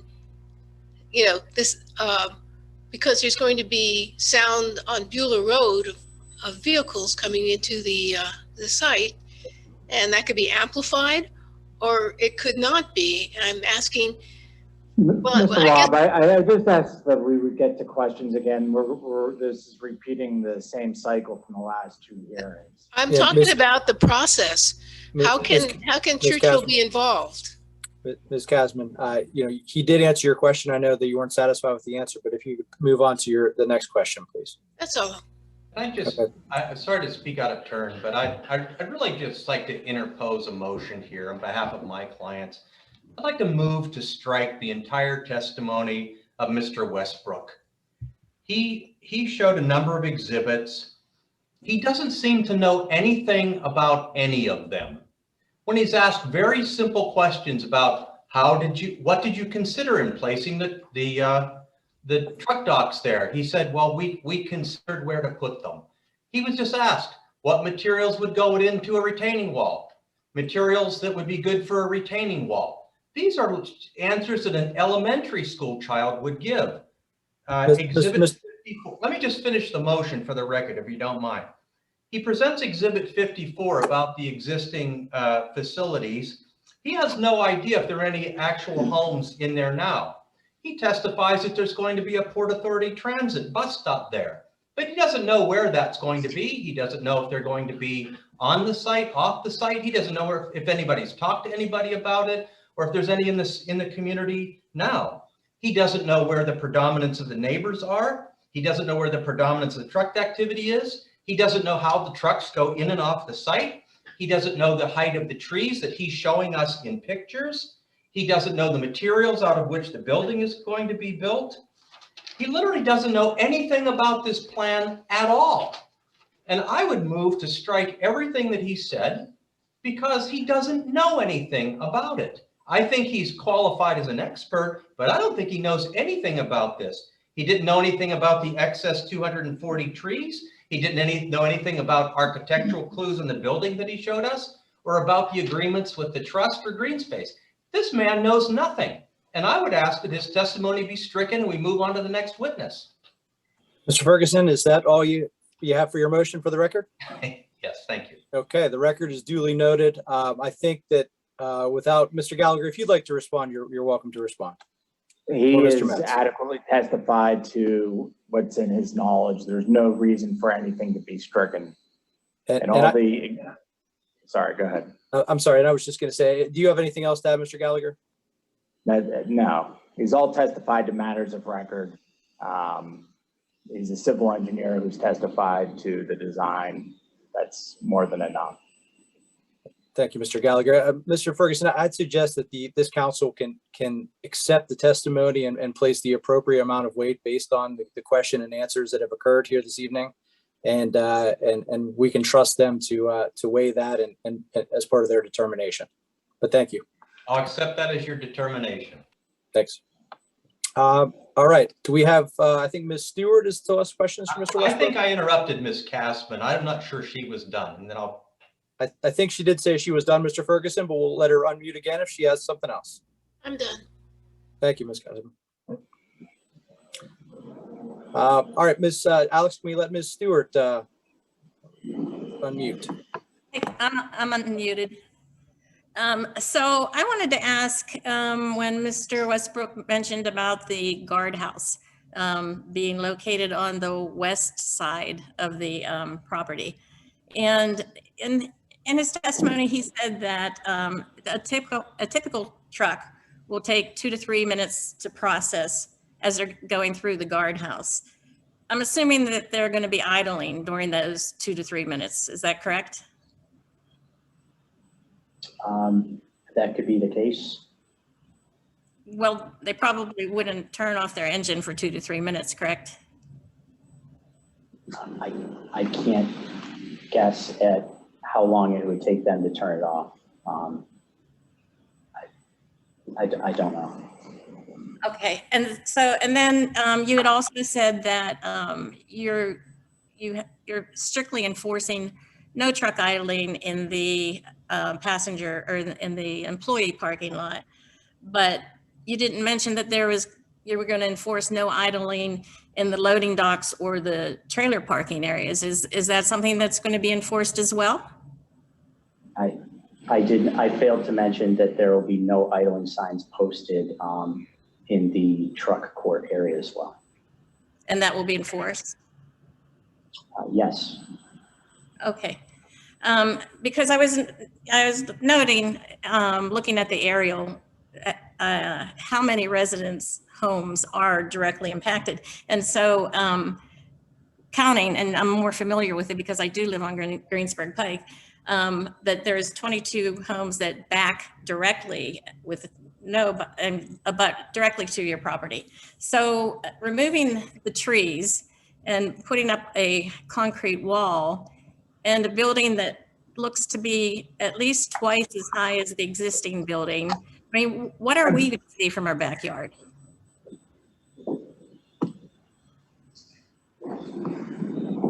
Objection. He does not know where.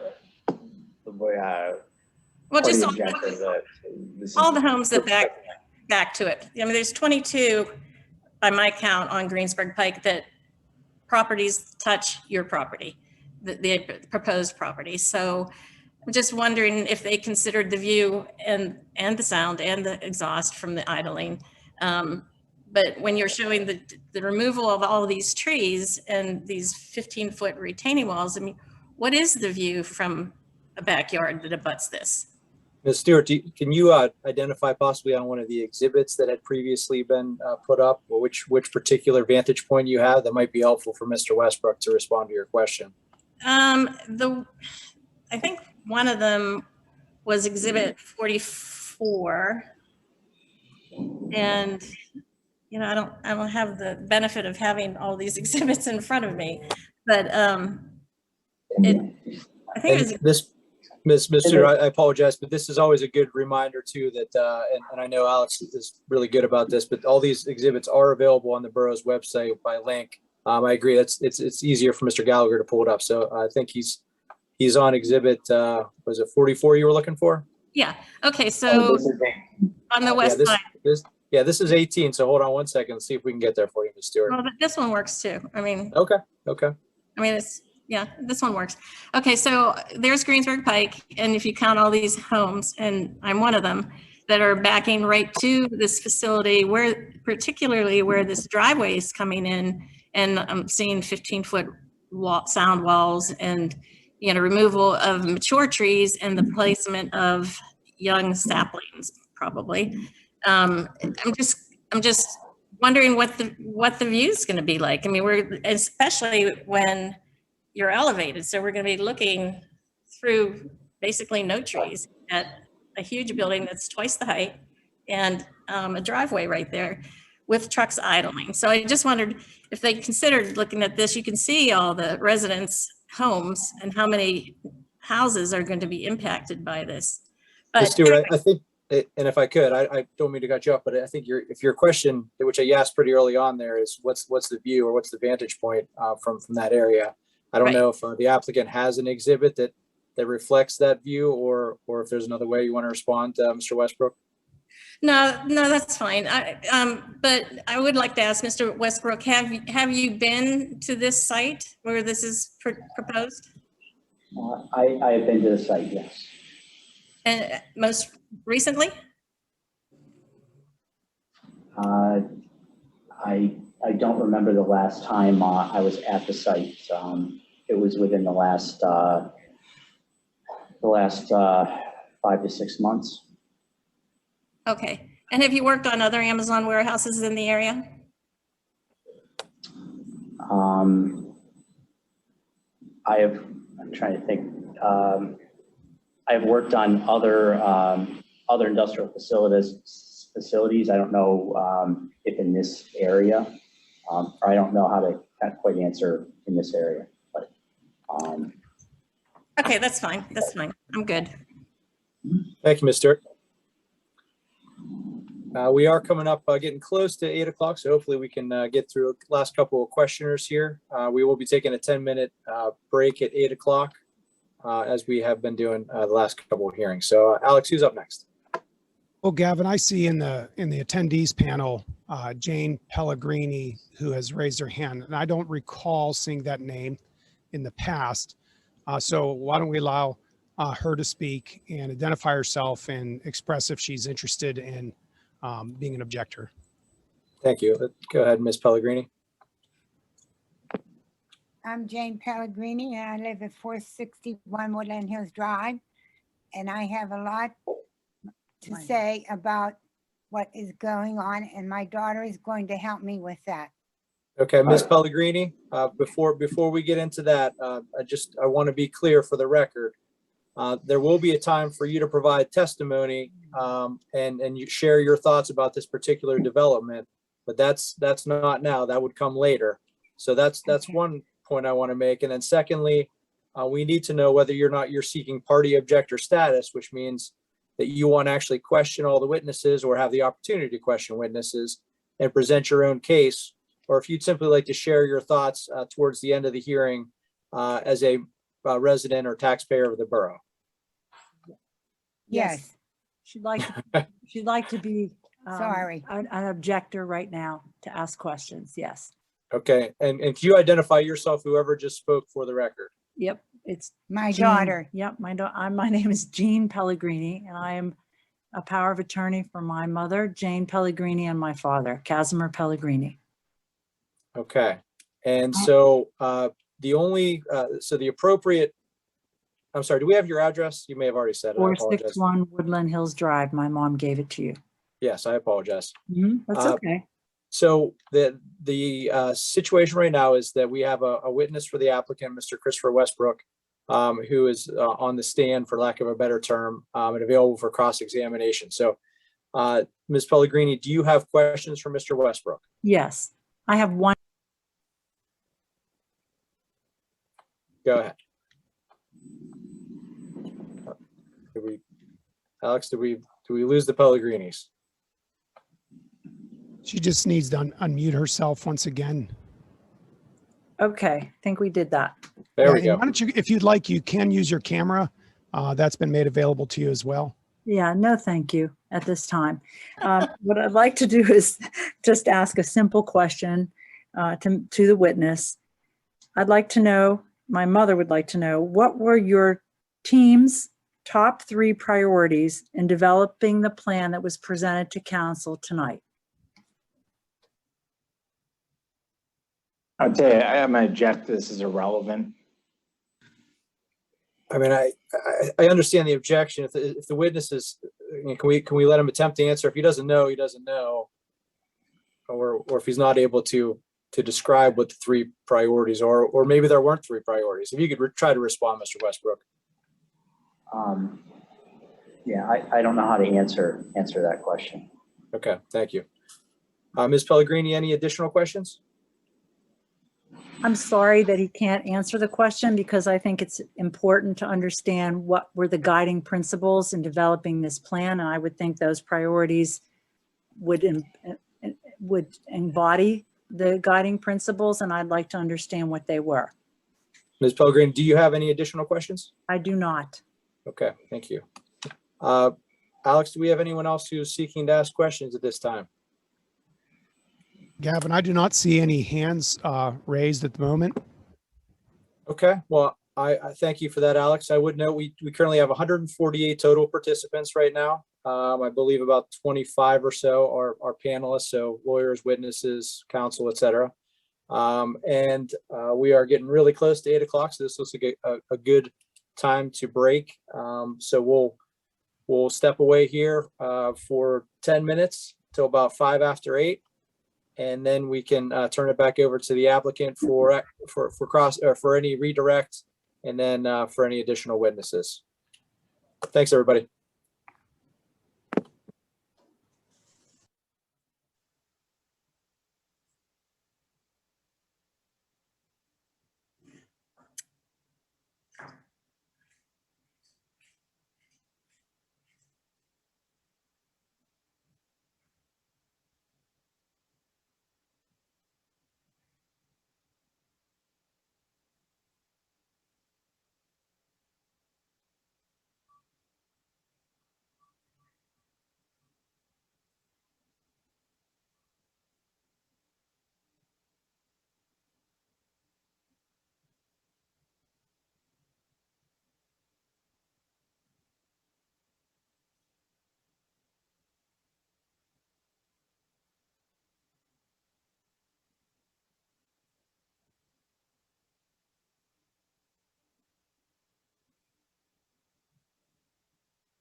Alex, before we go back on, if you could get us off the share screen here so we can see where everybody is, or the grid.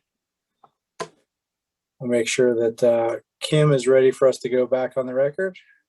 Looks like she's nodding that she's nodding in the affirmative. Looks like we lost Mr. Metz for a moment. But we'll wait, and then when Kim's ready, we can get back on the record. Council's reassembling, so I want to give them a minute to make their way back to the room. Yeah, thanks, Alex. Just let us know when they're ready. Yes, sir.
And as you know, they're right outside the room here, and they can hear actually because I've got a lot of volume coming through. So if you want to get the, since Leif is with us, to begin into that next witness, or were we looking at possibly having to see if any council members had any questions for the last witness?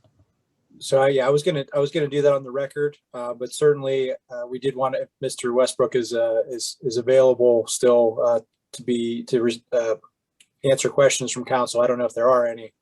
I know you're suggesting, Alex, that I speak really loudly to convince council they should come back into the chambers. They might listen to you, but I will insist that they come and join us.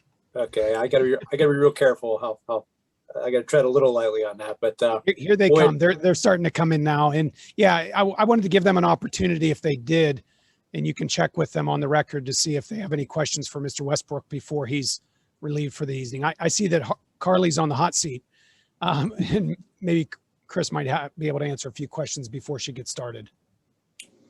Yep, we'll wait until they get settled. I see 3 out of 4 in the video there.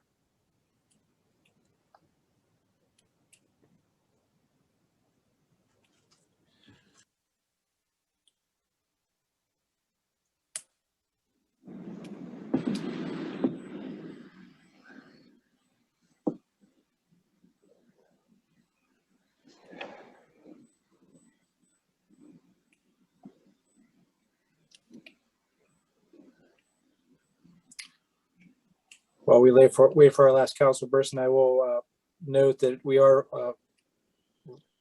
Facebook living. I don't know if that's the terminology or not. There are some people watching live on Facebook. I think Alex said about 15 people at the last count. So we're getting the word out.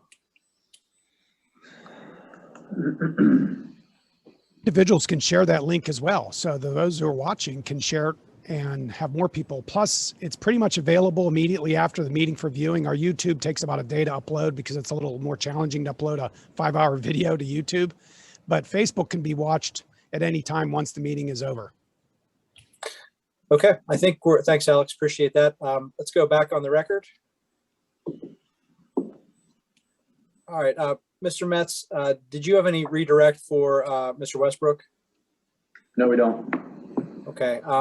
Can I ask council members, did you have any questions for Mr. Westbrook before we move on to the next witness?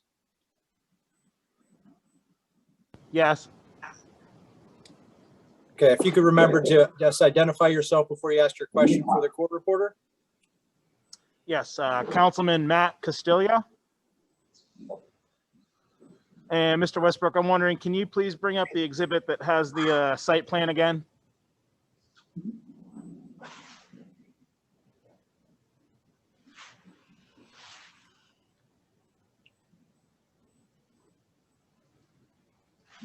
Perfect.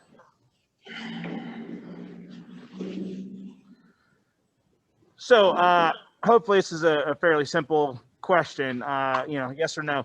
Was there any consideration given in the site layout for locating truck loading docks and truck paths away from the existing residents on the east side of the site, or excuse me, west side of the site? We reviewed numerous different orientations, and this was the orientation that was ultimately the chosen alternative. Okay, and then specifically some of those other orientations that you mentioned, can you, I guess, either describe any of those or maybe why this was the preferred alternate? So different orientations would have put traffic into different areas, driveways, access points, and also could require different impacts to streams and wetlands. So this was the selected option, taking into account the natural features, the topography, the community around the site, and all the different aspects and data that was used. This was the site layout that was this is where we're at with the site layout. Thank you. That's all the questions I have. Any other questions from council members? I have a question. My name is Valerie Reintaler, R-E-I-N-T-H-A-L-E-R. And I have a couple questions. You mentioned that the tractors would not be, once they pass the guardhouse, they would not be idling in the parking lot. Is there somewhere else that they would be able to idle?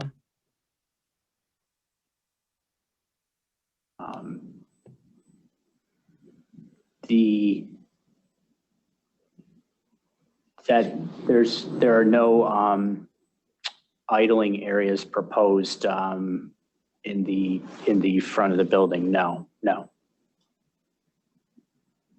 Okay. Is there any other sides of the building where they can idle, or that's just the front that you're mentioning?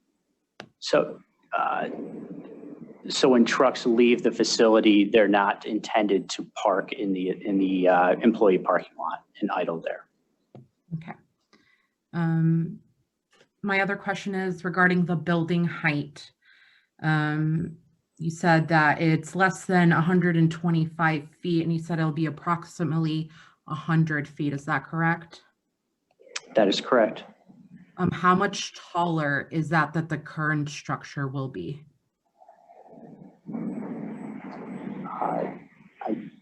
don't have that difference between the tallest building on site and our proposed building to the current grades.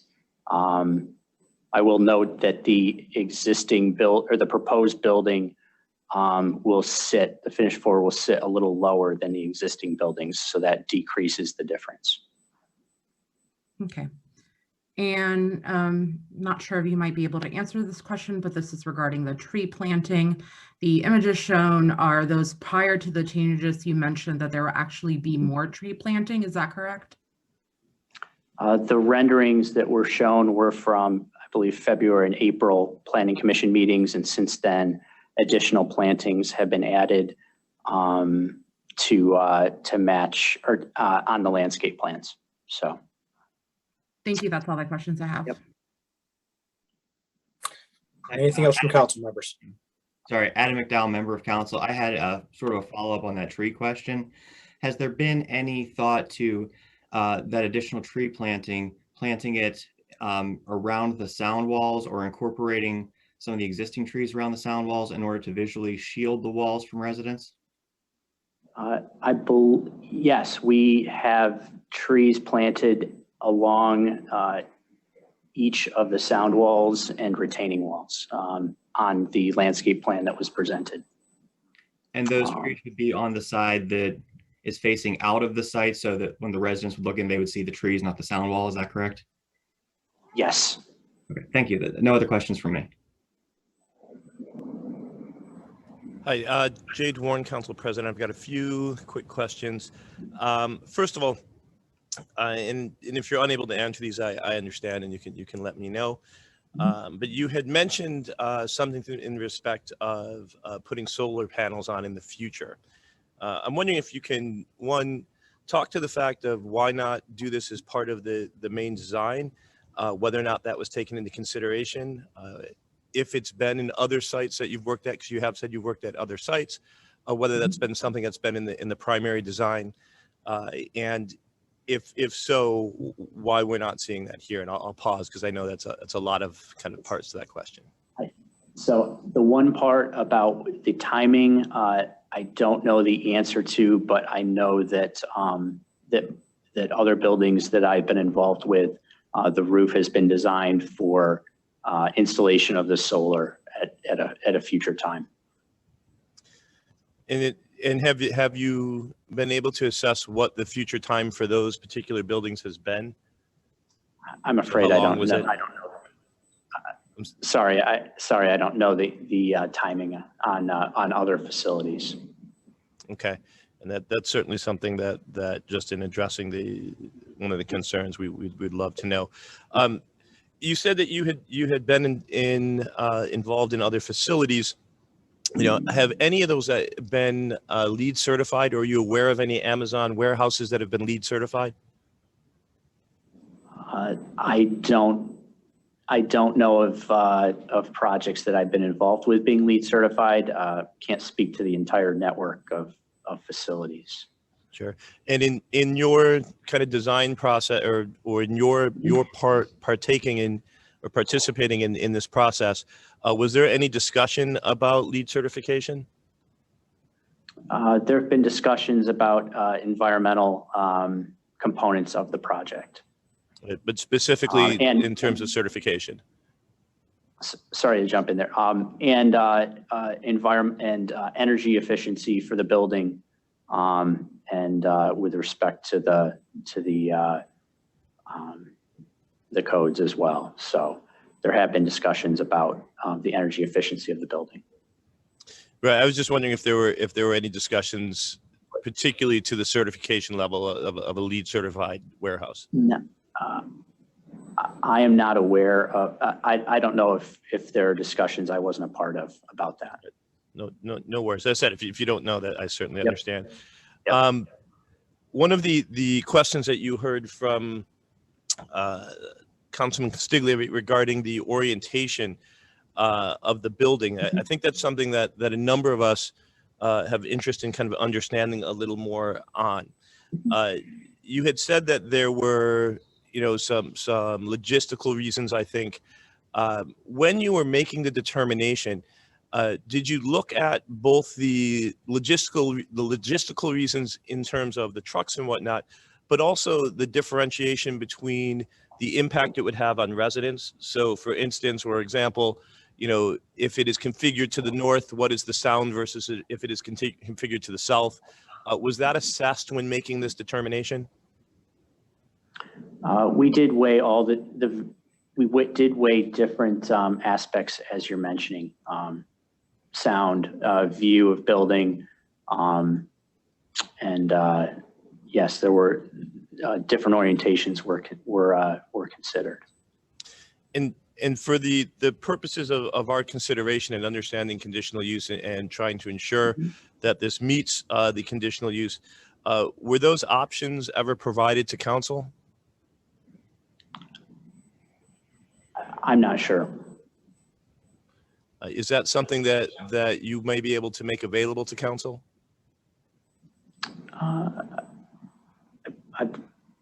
Yes, I believe we could provide.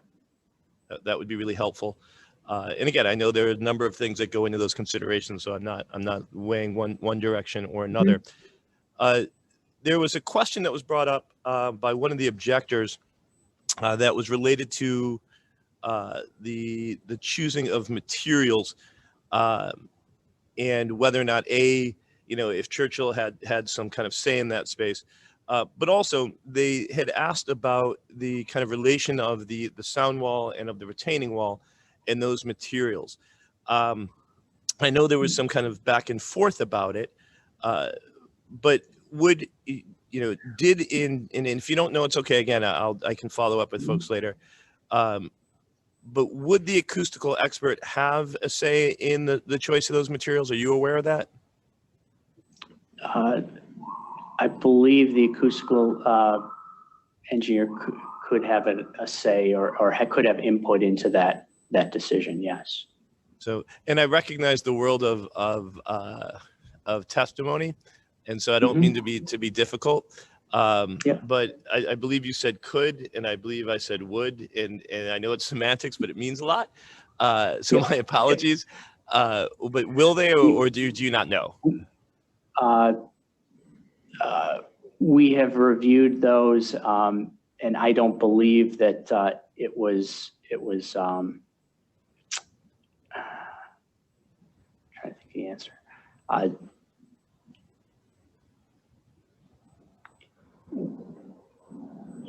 The acoustics of the site have been reviewed. So of which the elevation of the building and the materials would be a component. Okay, I appreciate your answer. My last question, and then I will turn it over to any other council person who has questions. You provided a number of renderings. And I get renderings are just that, right? I saw them from a lot of ground levels. I saw them from some kind of bird's eye view. What I didn't see, and I think what some of the residents or the objectors were speaking to, is I didn't see kind of line of sight from my residents' households.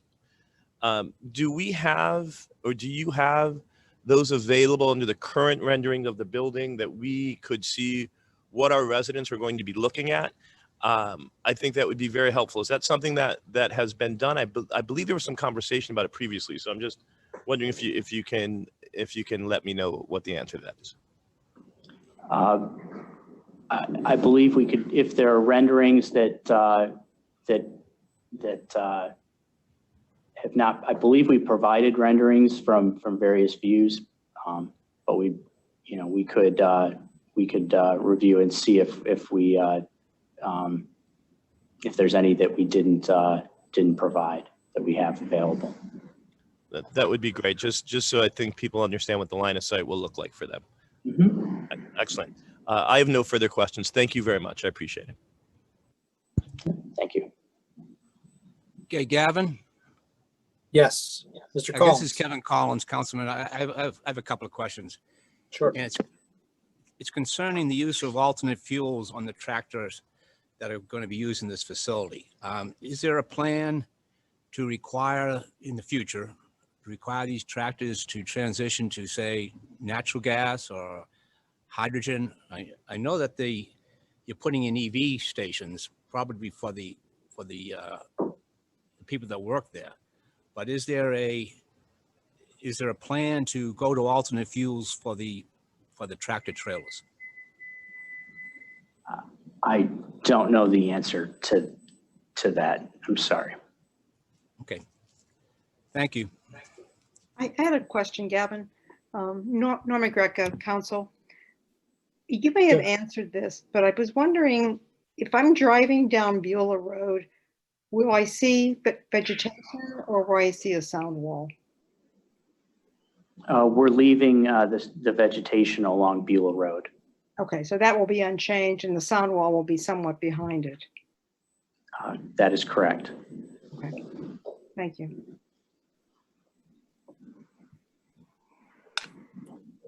Any other council members with questions? I do see Mr. Ferguson's hand up, so we'll acknowledge him in a moment here. Can we unshare the screen here? Mr. Ferguson, I think I recognize you first, and you can address us here. Thank you. I'll limit this to one question that was asked by a member of council. Mr. Westbrook was asked if he could answer a question about the height of the existing buildings in comparison to the height of the proposed buildings, and he testified that he could not. And I'd like to try to refresh his recollection by asking him to turn to Exhibit 53, which actually shows that information and which he presented this evening. To put that up.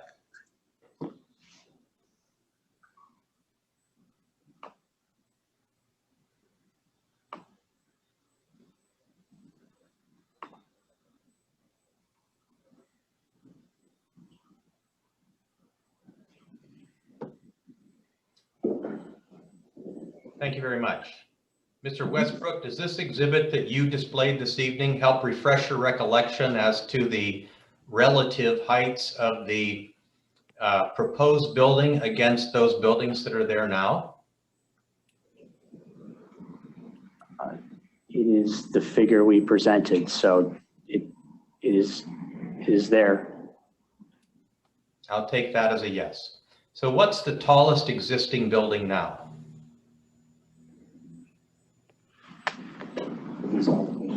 Sorry.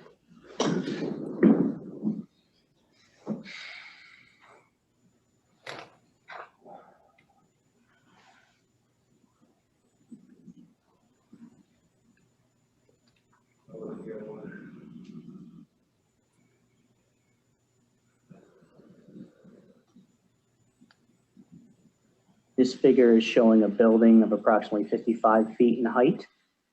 Okay, thank you. So the proposed building is 100 feet and the tallest existing building is 55 feet. Is that correct? Sorry, I was sitting down. The existing building is shown as 55 feet, proposed building being 100 feet. Thank you. That's all I have. Thank you, Mr. Ferguson. I think that does it for Mr. Westbrook. He tried to get to the other end of the table, but didn't quite get all the way away from us. So I think we can let him off the hook now, and we'll turn it back over to the applicant for the next witness. Thank you, Mr. Robb. Our next witness is Carly Davis, also of Langan Engineering. And Carly, could you just start by sharing with us your professional credentials? Sure. I am a licensed professional engineer in the state of Florida as well as the state of Pennsylvania. I graduated with a Bachelor of Science degree in civil engineering from the University of Florida. Okay, great, thank you. So you worked on the stormwater and water quality for this project. So can you walk us please through your presentation? Sure, be happy to. So I'm going to start with Exhibit 49. This may be familiar to some of you tuning in. I presented this, I believe, at the April Planning Commission meeting. So I just want to give another overview and go into a little bit more detail about how we go about our stormwater design, specifically for the in general in Pennsylvania, as well as specifically for this site. So the first part that we really have to consider when we're looking at our stormwater design is what are the code requirements? In Pennsylvania, there are 3 levels of code requirement. There's the Pennsylvania DEP, the local jurisdiction, as well as the county code. At the state level, the requirement is for volume and rate control. The volume control is to manage the post-condition or post-development 2-year, 24-hour storm volume back to that of the precondition for the same storm event. For rate control, we have to manage the 1-year, 2-year, 5-year, 10-year, 25, 50, and 100-year 24-hour storm events back to those of the existing conditions. So in both instances, we're looking at post-development to existing conditions. The township or borough, depending on where you are in Pennsylvania, they adopt that. So we always have to meet that state requirement, but then the township or borough can make it a little bit more stringent. In the case of Churchill, there's an additional requirement, and that's to manage or to remove the 1-inch storm event over the net increase of impervious area. So if I have 5 acres of impervious area in the existing and I go to 10, then that 5-acre delta is what I need to manage over 1 inches per the borough code, in addition to meeting the state requirements. So we have to look at both of those factors. Then we also look at something called Act 167, which is each county has adopted it, and it's specifically for rate control. In Allegheny County, which is where the site's located, we actually have to manage 80% of the existing. So what that means is I look at the existing condition, or we look at the existing condition, then we look at the post-development condition, and that post-development rate has to be 80% of what the existing was in all of those storm events I mentioned earlier. So again, it's the 1-year through 100-year 24-hour storm events. That's what we look at. So we're looking at volume and rate. So when we start looking at the actual existing site, we evaluate where the discharge points are, and that's based on the site topography as well as existing inlet and other control structures.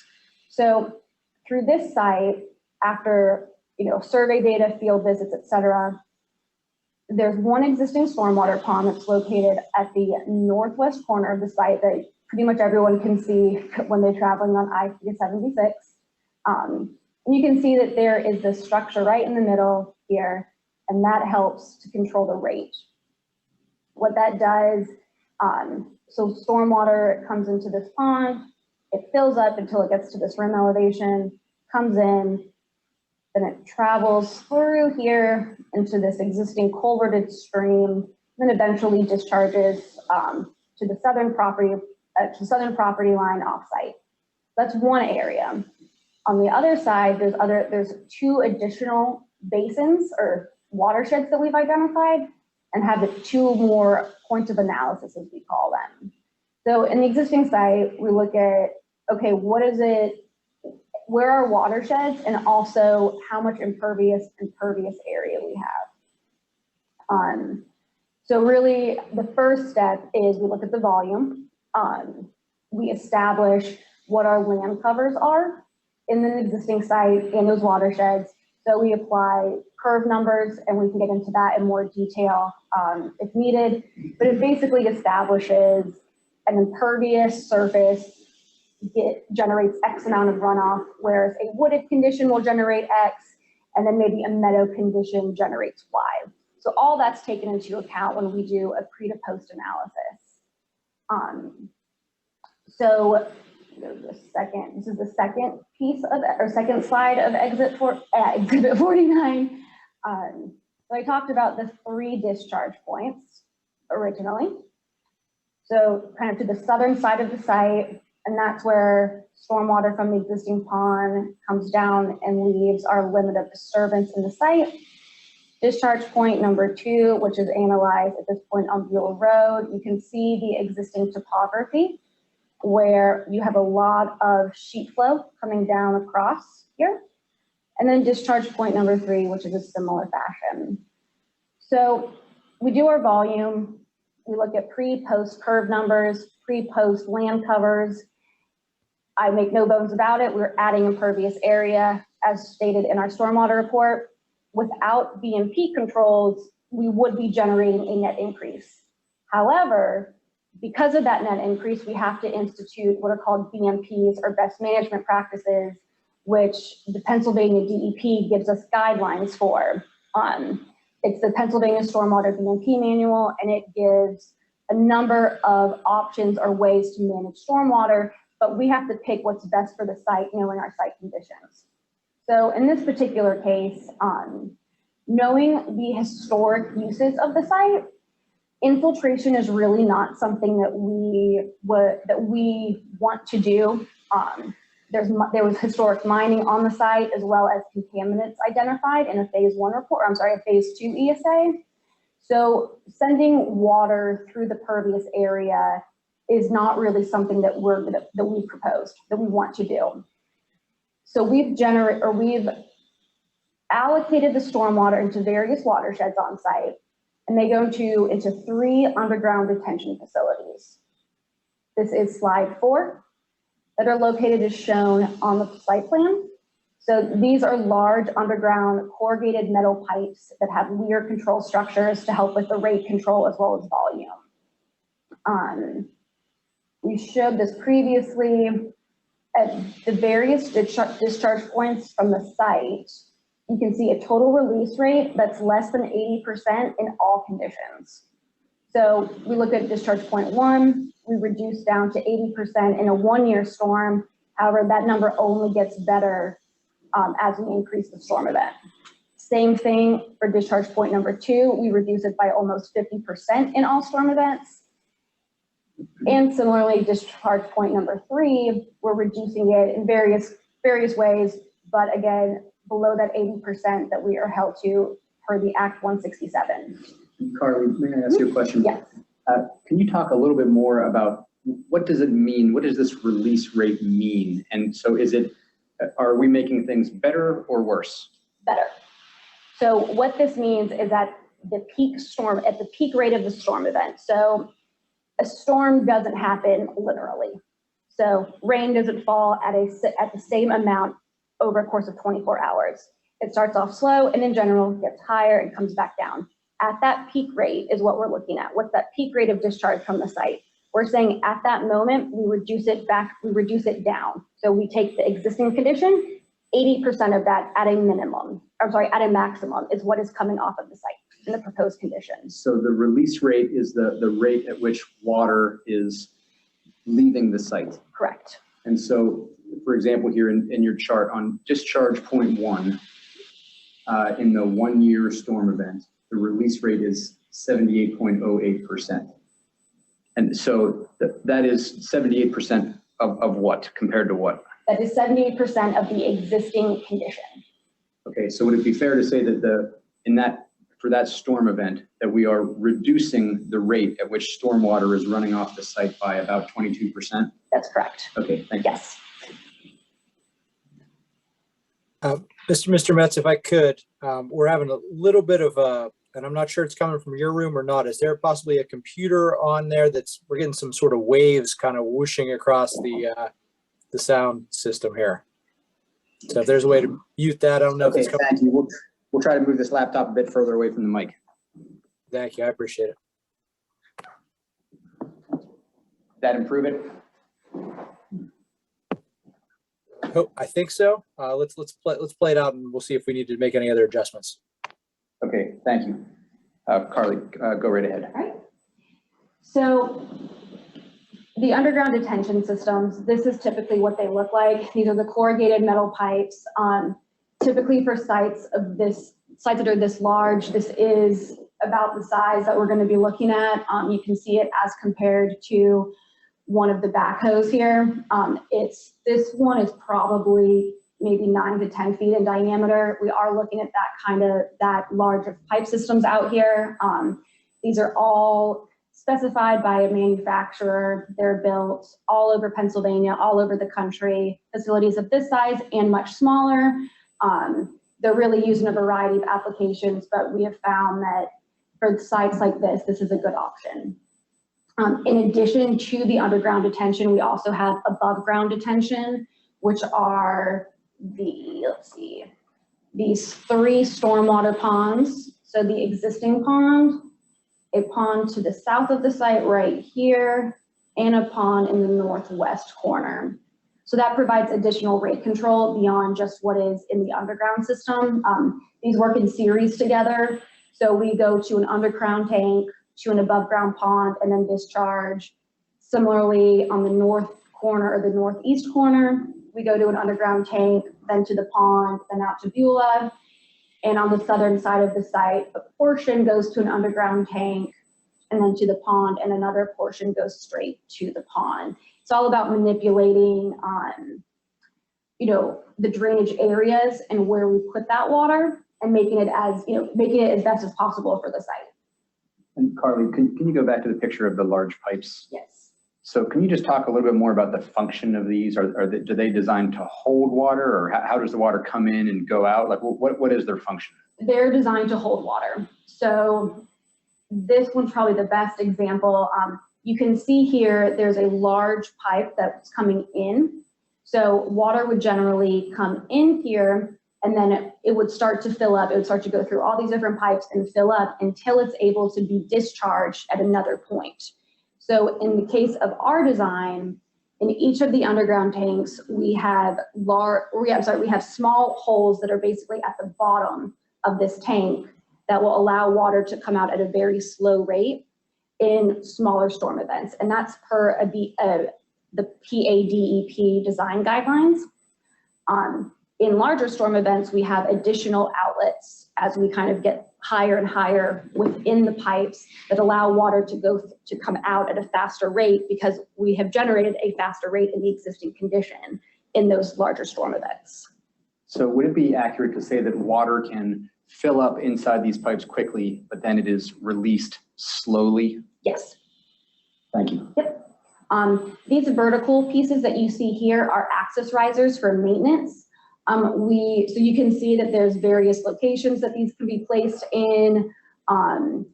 It's per the engineer's design as well as the manufacturer's design. You can see they can be placed wherever we want them to be. That's really something that's standard of all of these. Adding more is not an issue. We've already prepared to do that. It's been discussed with the borough engineer. So really that's the rate and the volume control. The volume is, because we're not infiltrating, we're managing volume by releasing very, very slowly in the 1 and 2 year events. And that's per a design standard called the managed release concept.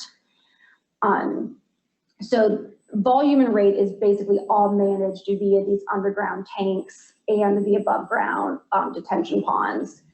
When we start to talk about water quality, that's another analysis that we do that's regulated by the DEP. We have to basically manage the nutrient loadings from the existing condition back to the existing conditions loading. So we apply a factor, again, based on the impervious area, to generate total suspended solids, total phosphorus, and total nitrogen. We again compare that to the post condition, where we know we'd be increasing. So we're installing these jellyfish filter systems throughout the site. As you can see, they are located upstream of the tanks. So water that's going into these tanks is treated prior to getting into them and prior to going to the dry detention basins, where we get a little bit of extra nutrient removal.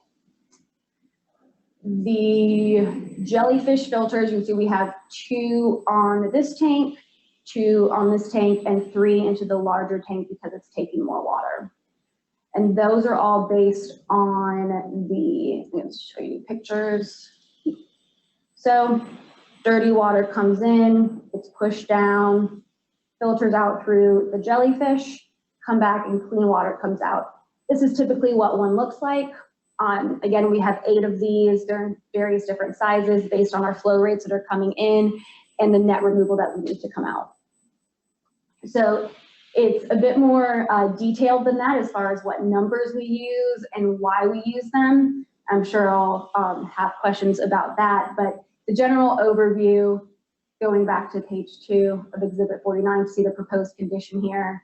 The controls that we're recommending, or the controls that we've designed and have been reviewed by the borough engineer, are the underground detention facilities and the above ground detention facilities in the jellyfish filters to meet our volume, rate, and water quality removal requirements. Thank you. And Carly, has the borough engineer approved the stormwater management and water quality plan that you have submitted? Yes, they have recommended us for conditional use approval based on the plans that we have submitted to date. And in your professional opinion, does the stormwater management plan and the water quality plan, do they sufficiently mitigate any potential impacts from this development? Yes. Thank you. Mr. Robb, we have no further questions for Ms. Davis. Thank you, Mr. Metz. Mr. Ferguson, are you ready to dive right in, or you need a moment? I'm ready. All right. I think I just have a couple of questions. Ms. Davis, I am looking at the second exhibit called discharge points. And okay. You described, you were directing our attention to the stormwater detention basin in the northwest corner of the site. And I recall that you described that that basin would drain in a, I think your term was a culverted stream to discharge point number 1. Is that generally correct? Generally, yes. Okay. So my question to you is this: is the existing culverted stream on the northwest side of the site, is it enclosed or culverted from the basin on the northwest corner of the site to discharge point 1? That is, does the culvert run that entire distance? With the yes, with the exception of about 3 locations, and they're actually open boxes within that stream network or that culverted network. It's very interesting. So there is you saw this existing feature, this existing control feature here. So once the water comes in here, there's a pipe that runs out. That pipe then connects, so that's this right here. It connects into this existing culverted stream underground, and then that does remain underground this entire way to discharge point number 1, with the exception of these open boxes placed periodically. Okay, thank you. And what is the function of the periodic open boxes that are part of the culvert structure? It appears that that is a way for the water to stage up and into the pond bank, or I'm sorry, into the stream bank. There are no records of why any of this was done. The existing Westinghouse facility had a lot of changes. It was built prior to any sort of stormwater regulations being in place. There's been a lot of conversations, even with the borough engineer, that who knows kind of why these Westinghouse engineers did what they did. However, we have modeled that as part of our hydraulic and hydrology analysis that's required per the Chapter 105 permit. So we've modeled what happens in a 100-year storm in this stream and within these open channels, and we have no adverse effect. That's the whole point of doing that study, is to show that we have our proposed improvements have no adverse effect to the stream.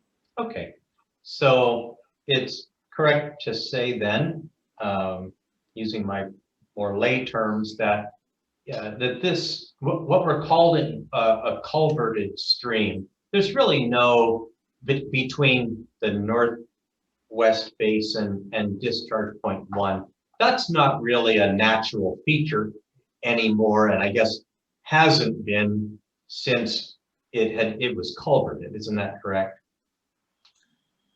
I don't think I could speak to whether or not the stream is a natural feature. It is a Pennsylvania blue line stream, meaning that it does show up on the code regulation website. That's EMAP. So it does show up. We have had a licensed engineer or a licensed natural resource specialist, not sure if he's an engineer, go out and do a delineation of it. And because of some of the features, it was delineated as an actual stream that then has to be regulated. Okay. And however, if I understand correctly, in your modeling, you took into account the size of the culvert and determined that it doesn't need to be replaced. It can remain in place and continue to serve the function that it's now serving. Isn't that right? That's correct. Okay. And also, would it be correct to say that if the plans called for it, that you could build over this culverted stream, or put a driveway over it, or perhaps put additional fill over it as an existing and I guess it's a lawful culvert, so it's underground and you could build over it if you chose to do so, or if it's part of the plan. That would require a permit to do so because it is a regulated stream. So when we cross over a stream with a new improvement, we're required to go to the DEP and get a permit to do so. Because we're not doing that, we don't have to get a permit to do that. But if we wanted to, it is a permitted act.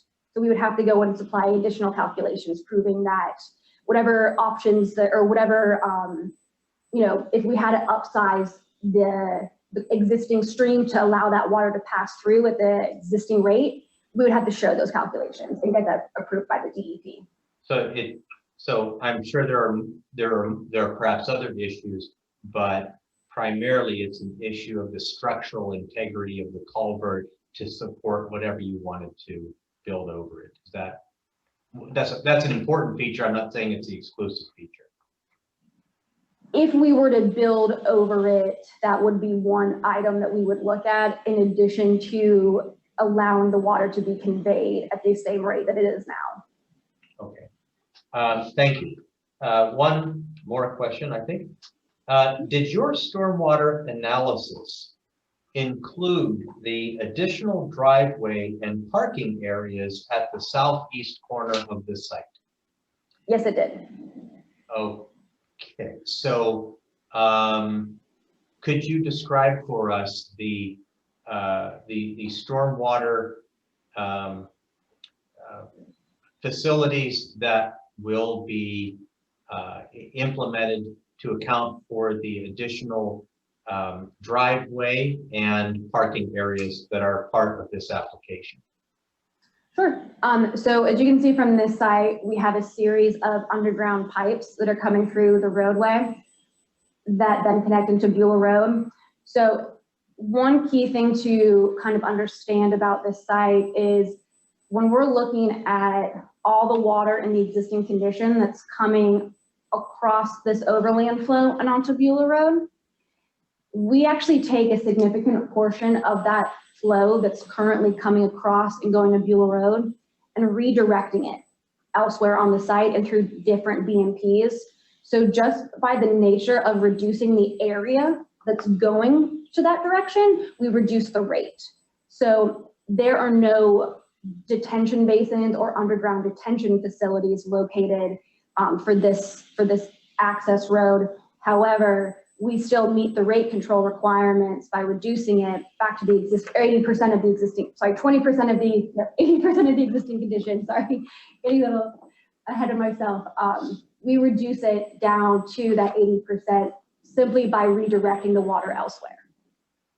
Okay, and I understood that. So on the site, which is in that southeast corner of the site, will water be gathered into catch basins that are located in the paved areas? Yes. And they'll be discharged where? The water will be collected and discharged where? It will be collected via a series of inlets and underground pipe, or conveyed through a series of underground pipes, and then discharged into Beulah Road at approximately this location to an existing underground stormwater facilities within Beulah Road. All right. Why isn't that identified as a separate discharge point? Is it not a separate discharge point? When we look at the watersheds, we look at the ultimate discharge point. So in this instance, this quadrant right here, this is the ultimate discharge point of our limit of disturbance. So we have to do an apples to apples comparison. So we would need to, so this is our ultimate discharge point too. We look at this portion is modeled as well. So this remaining portion, we take a look into that plus this, and that equals the net reduction. Okay, thank you. That's all I have. Great, thank you. Okay, Mr. Gallagher, Metz, if you could unshare us here and get us back to the main screen.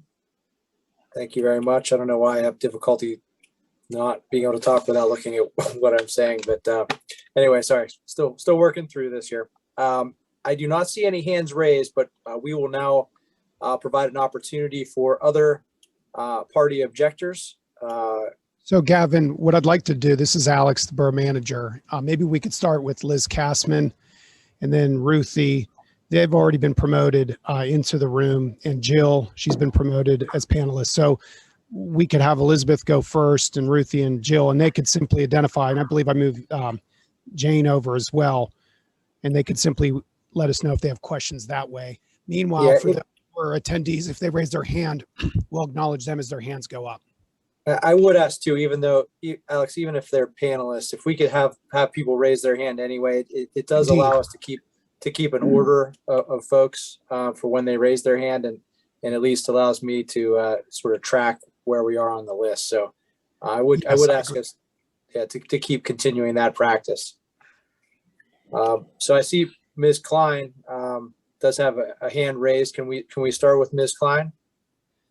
Well, when I texted April, she said she wanted Liz to go first, but apparently Liz There's Liz no doesn't. way to raise our hands.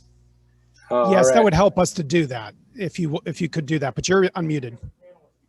I know, but the screen does not allow us to raise our hands in this view, in the Zoom view. So again, that's why I listed your name out first and wanted you to unmute to go ahead, and you've got the floor. Okay. So that was an extremely short presentation for such a complicated engineering plan. And I think it may have obscured some important issues.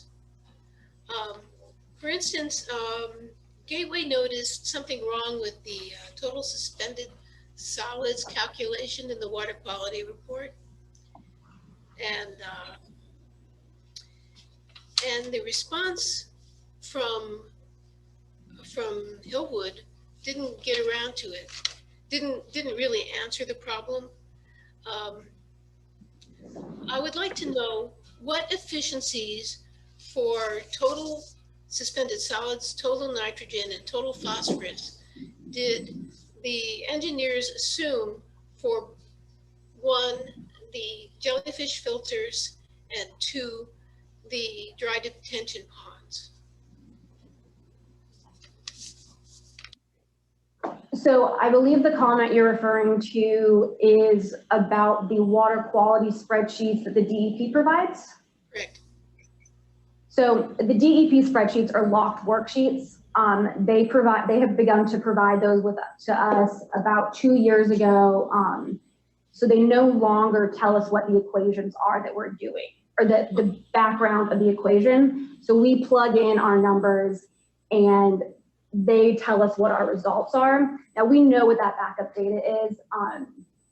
However, there's been a noted, I don't want to say error, but the DEP worksheets have had errors within them that get caught most of the times during, or they get caught during our review that the DEP does. So anything that Gateway has identified, I believe that the response was, this is under review by the DEP and everything must be approved by the DEP prior to final land development approval.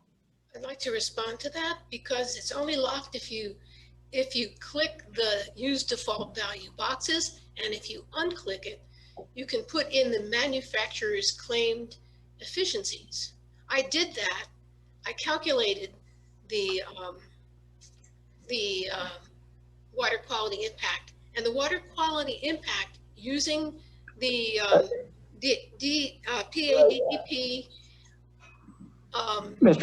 Rob, I would note that party objectors will have a chance to present their case at the appropriate time. We just ask for questions on cross-examination. Ms. Davis implied that everyone has signed off on this, when in fact, serious errors have been identified, including 131 significant technical deficiencies in a letter from PADEP. Ms. Kassman, as Mr. Gallagher said, I do agree that you will have an opportunity to present your case, and that can certainly be part of your case, but you really need to focus on questions right now. Okay, I'd like to ask, does saying that you don't want to infiltrate the first inch resulting from increased impervious area relieve you of the obligation to infiltrate it?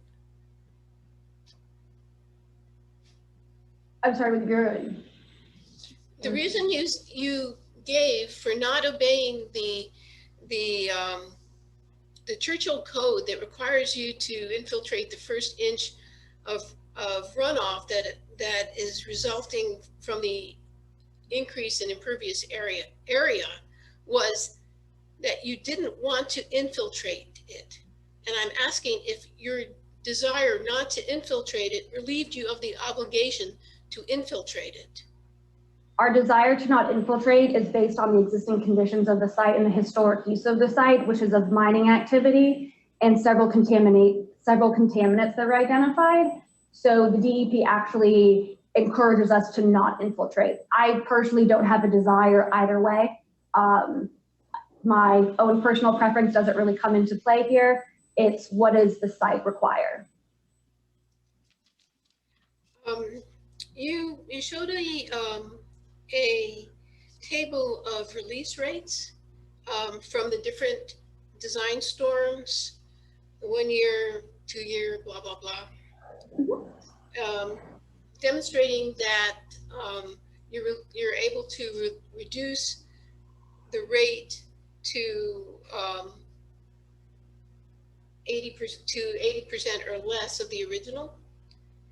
That's correct. Right. So for the 1 year storm, it was 78.8%. And for district 0.1, and for the 100-year storm, you had 78.0. I don't know exactly the decimal point. I'm just wondering, what's the error in this? Are there plus or minus some? Can you give me an engineering estimate of the error on that percentage removal? And does the closeness of those to the target matter? I can't speak to the errors the error margin that's built within the software. So it could exceed. You could have less than 80% reduction. I can only speak to what the software, but the models that we run and what the software spits out. Or the software is based on empirical data. I can't speak to the exact margins.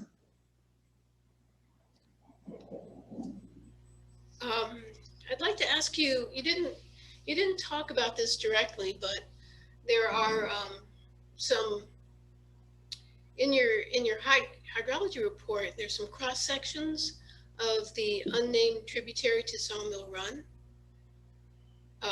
that show. It looks like to me like the water is impinging on the retaining wall, and I think that was brought to your attention, and On the second iteration, the water still seems to be impinging on the retaining wall for several cross sections. Is that not unstable? Will that not undermine the wall? Is it not a dangerous situation?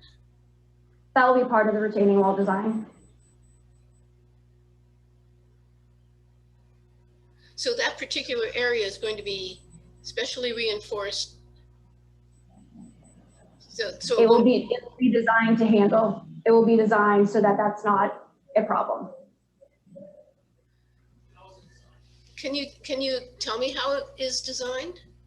I'm not a geotechnical engineer, and I'm only speaking to the stormwater, so no, I can't. Can we get the civil engineer back to answer that? No. Christopher Westbrook? Neither one of us are geotechnical engineers. Okay, I'm done. Esmond, do you have additional questions? No, I'm done. Thank you. I'll turn it over to Alex and stay out of the way. Oh, if Ruthie, Ray, or I'm sorry, Ruthie, hi, I apologize. I did say to April, since she was first the last time and she said she wanted to come after Elizabeth this time, why don't we do that? Why don't we have April, I'll work with you to make sure you're able to unmute yourself here. And that way you can ask your questions. And then Ruthie, you'll be next after that. April? Yes. Hi, Alex. This is April Klein. Carly, I had a couple questions. I'm not an engineer. I'm a biologist with an interest in water pollution biology. So have you worked on a complex site like this on other projects? I mean, we've got hills and valleys. We have a site that is totally undermined with a Pittsburgh coal seam. And there's so many variations in this terrain. And our soils here in Western Pennsylvania are prone to landslides, and there have been a series of landslides on that site throughout its history, even when Westinghouse was there, and they were very careful of how they developed the site, did all kinds of core samplings and situated their buildings on limestone ridges so that there wouldn't be landslides. So I have a question. Liz referred to the Department of Environmental Protection deficiency letter of July 19th with 130 deficiencies. And I won't address most of those here because that will come later during my testimony. But number 9 was about acidic drainage evaluation. And there was a concern that current soil contaminants, especially thallium on the site, which is a heavy metal, would become airborne during any earth-moving activities. And of course, when I look at the plans for that site, it's being made into a plateau as opposed to the current, hills and valleys. And I looked at a diagram that you showed previously, and I didn't catch the number because things were going fast, but it was the discharge point, the ultimate point along Beulah Road, which is, to me, looks like it's right below the hot cell site that Westinghouse is going to maintain this 16 acres around there. And Liz had mentioned a point about water flowing through the site and through the retaining walls.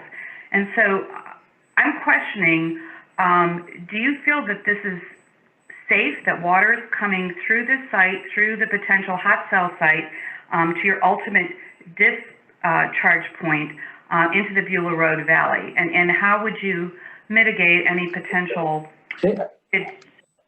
Can you let her answer the first question, please?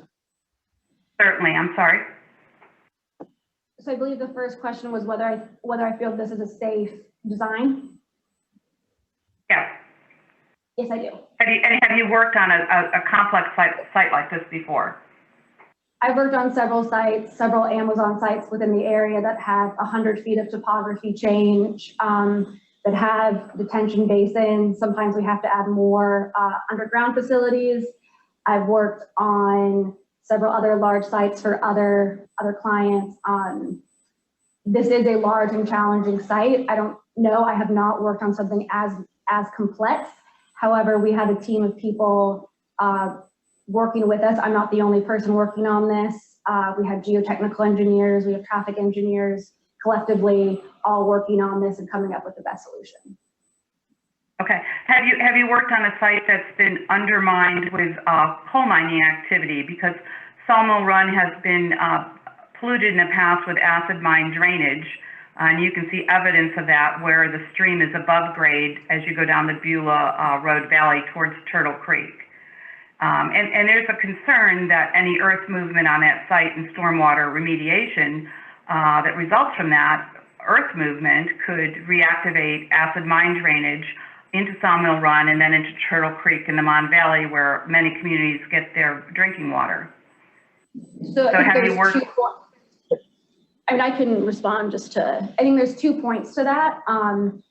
First of which is, I'm actually glad you brought that up because it actually reiterates my point about not infiltrating. So yes, the acid mine discharge was actually identified as a potential issue, and it's specifically why we went away from the infiltration path. So again, not my personal opinion on it, just what the site requires and what's safer for the environment.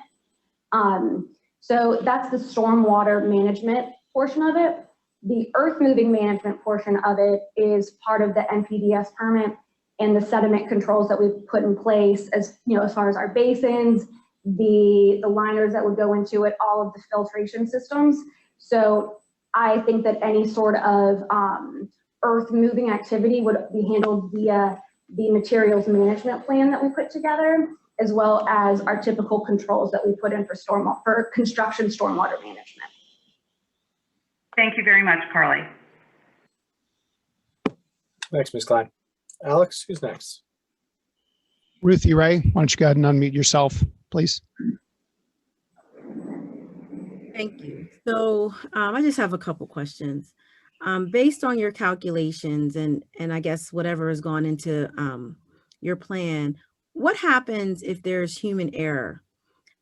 We recently have seen, you know, a catastrophic event in Florida. What if there's human error and the underground piping system that you've shared with us tonight doesn't work? What will happen? I can't speak to unknowns. Okay. All right. You spoke about jellyfish filters. What's the maintenance required for those to operate? Quarterly for the first year, annually for the year after that, or per whatever type of pollutants or loadings that we're seeing. It could be more frequent. Manufacturer recommends the quarterly for the first year, annually after that, and after major storm events. Okay, and were those included in your plan, what you just verbally shared? The jellyfish requirements may not have been. I can't recall off the top of my head whether that specific component was. However, that would be incorporated into an operation and maintenance plan that the developer would enter into with the borough. Okay. And my last question is about the DEP approval. Have you received approval from the DEP based on Chapter 105? We have not received the DEP approval for the Chapter 102 or Chapter 105 permits, the final approval. We received our completeness for approval. Okay, thank you. Thanks, Ms. Ray. Jill Stewart, please.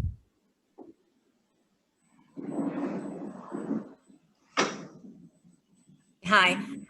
So I just had a question, kind of following up on Ruthie Ray's and your response to that.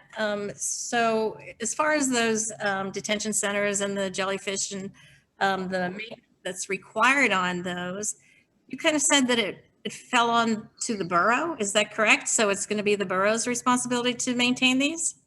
No, an operation and maintenance agreement will get entered into, and that's the developer going into an agreement with the borough as to how often the developer is going to be maintaining and inspecting these facilities.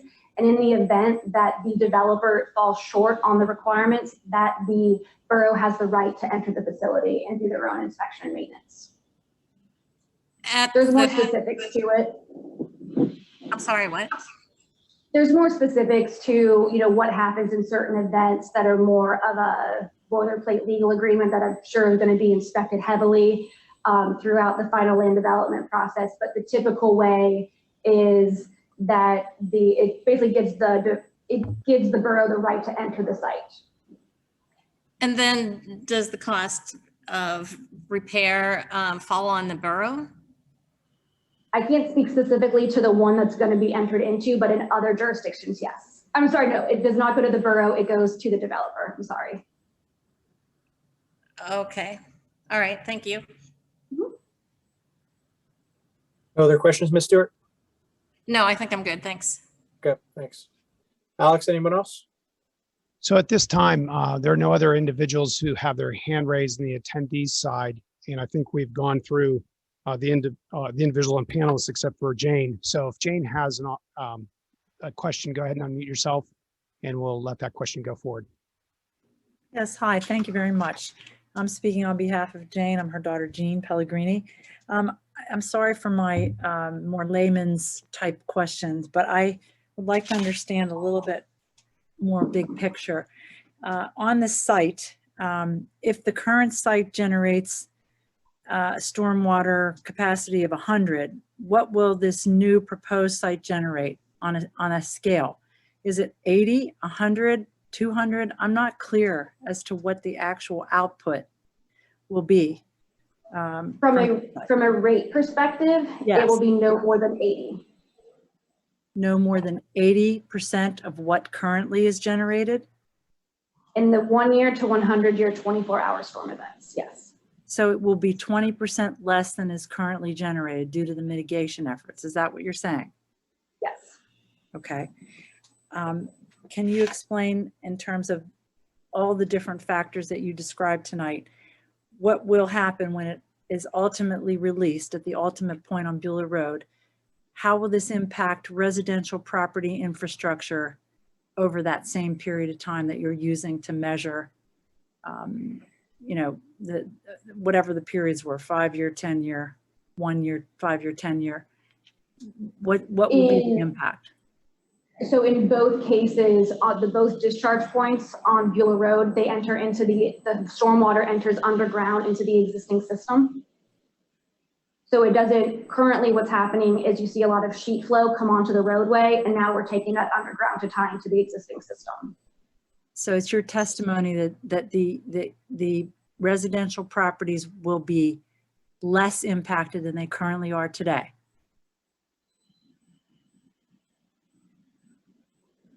What are the current impacts? Is that not what you assessed, or?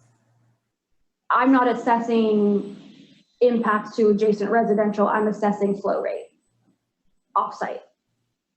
But ultimately that flow rate comes out somewhere onto Beulah Road as you described. So then it goes somewhere else, and you just described that it's underground and it does affect infrastructure that is connected to the properties and the rest of the borough, correct?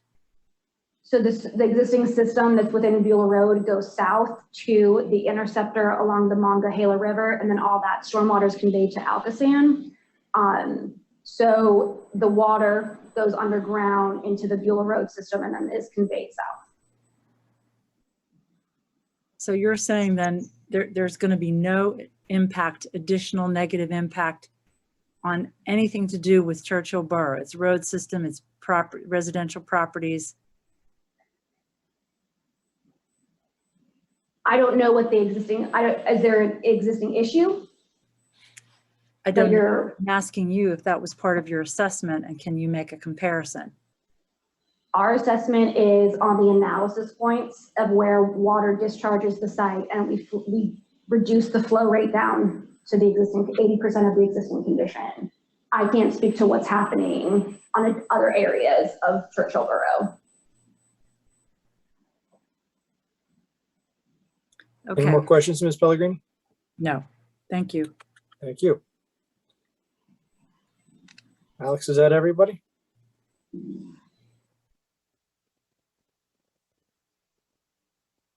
Looks like it.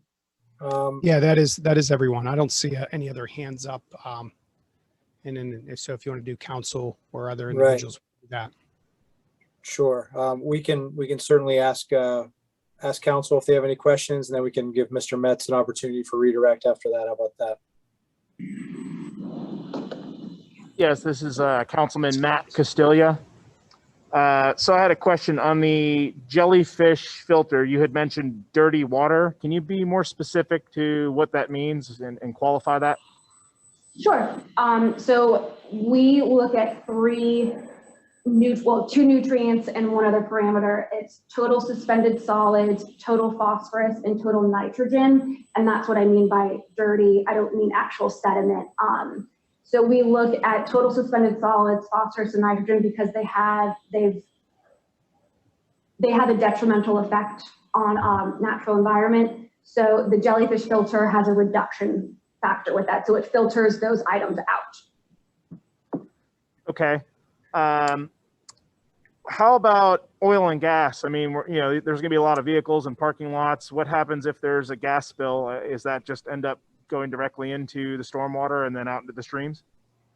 It does go into the jellyfish filters, and there's a specific maintenance requirement that in the event of some sort of spill of that magnitude, of that nature, that those are replaced immediately. Okay, but they would filter out anything and stop it from going further downstream? I don't know about oil and gas and the makeup of those kind of chemicals and whether the filters are able to handle that. Okay, I appreciate the answer on that. I think that's something, I don't know if you're able to come back later on and add some additional information on that, or look at that, but that's something that certainly I have concern with, and I think the rest of council would as well. Last question I had is, it was mentioned about the DEP, and pardon me if I got this wrong, but I think it's permit number 102 and 105 approval. Yes. Is that something that typically at this kind of stage in a conditional use, would that be approved at this stage, or is it normal for there to be additional comments like it was mentioned? It would not be something that we would expect to have in hand at this stage of a project. Those permits take up to a year, if not longer, to work through, just based on DEP's response times. So no, it would not be something that we would expect at this time. Thank you. I have no further questions. Any other council members? Yes, Ms. Davis, this is Diane Law, Vice President of the Churchill Borough Council. I'd like to turn to the roof of the building. I don't think we've had any conversation about how water from the roof of this very large building makes its way to the ground and what happens to it when it gets there. Could you speak to that? I can't speak to the exacts of how the roof is pitched, but I can tell you that there are a numerous amount of downspouts located all around the perimeter of the building that connect underground. So we don't see any of that roof drainage sheet flowing over the asphalt surfaces. It all goes underground into other pipe, into HDPE pipe. So I'm trying to understand, are you saying that when the downspouts from this large building go into the ground, you're not sure where that water is going to go or how? No, they come down underground and then they connect into larger pipes that then convey the stormwater to those detention facilities that then go downstream. So all the water from the roof is collected underground and into those. So they would go into that same retention system that was designed to deal with the stormwater. Is that correct? Yes. Okay. Have you done any measurements about, in other words, the surface of the roof is very different from the surface of the ground. Have you done any studying of the 100-year storm condition and how much water would be hitting the roof and how that water would be coming at that volume down through a system into the ground from the roof? The building is included within the building square footage is included within our calculations, yes. Okay, I personally would like to see a little more about that as we go forward. That might be in the next phase, but that's, I think, a concern. Has there been any discussion about establishing a system for using that rainwater from the roof of the building to develop a storage system for the purpose of irrigating the plantings that are proposed? We did look at that initially, and basically the supply and demand of rainwater for irrigation. Pittsburgh is rainy during the months where it's demanded.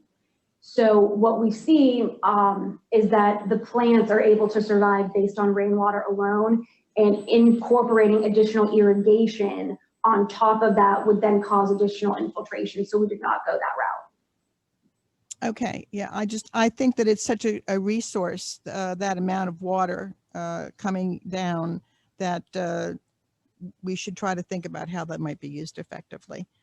Can you speak to the impact of the development on the water quality of the stream that flows through the property? I'd like to know about your baseline data on the quality of the water, and how you propose your system to impact that water quality. The water quality calculations are only based on total suspended solids, total nitrogen, and total phosphorus. I can't personally speak to any qualitative analysis of the existing stream. Okay. Again, that's a concern. Thank you very much. Thank you. Thanks, Ms. Law. Any other council members?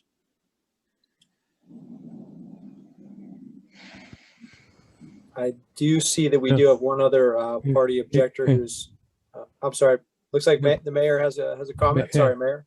I'm sorry, Paul Gamrat, Mayor. You know, my question was, what was the capacity of those tanks that you had underground? Do you have a figure on that?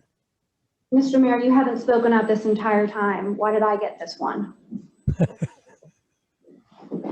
We do have, I can provide that, that data to you.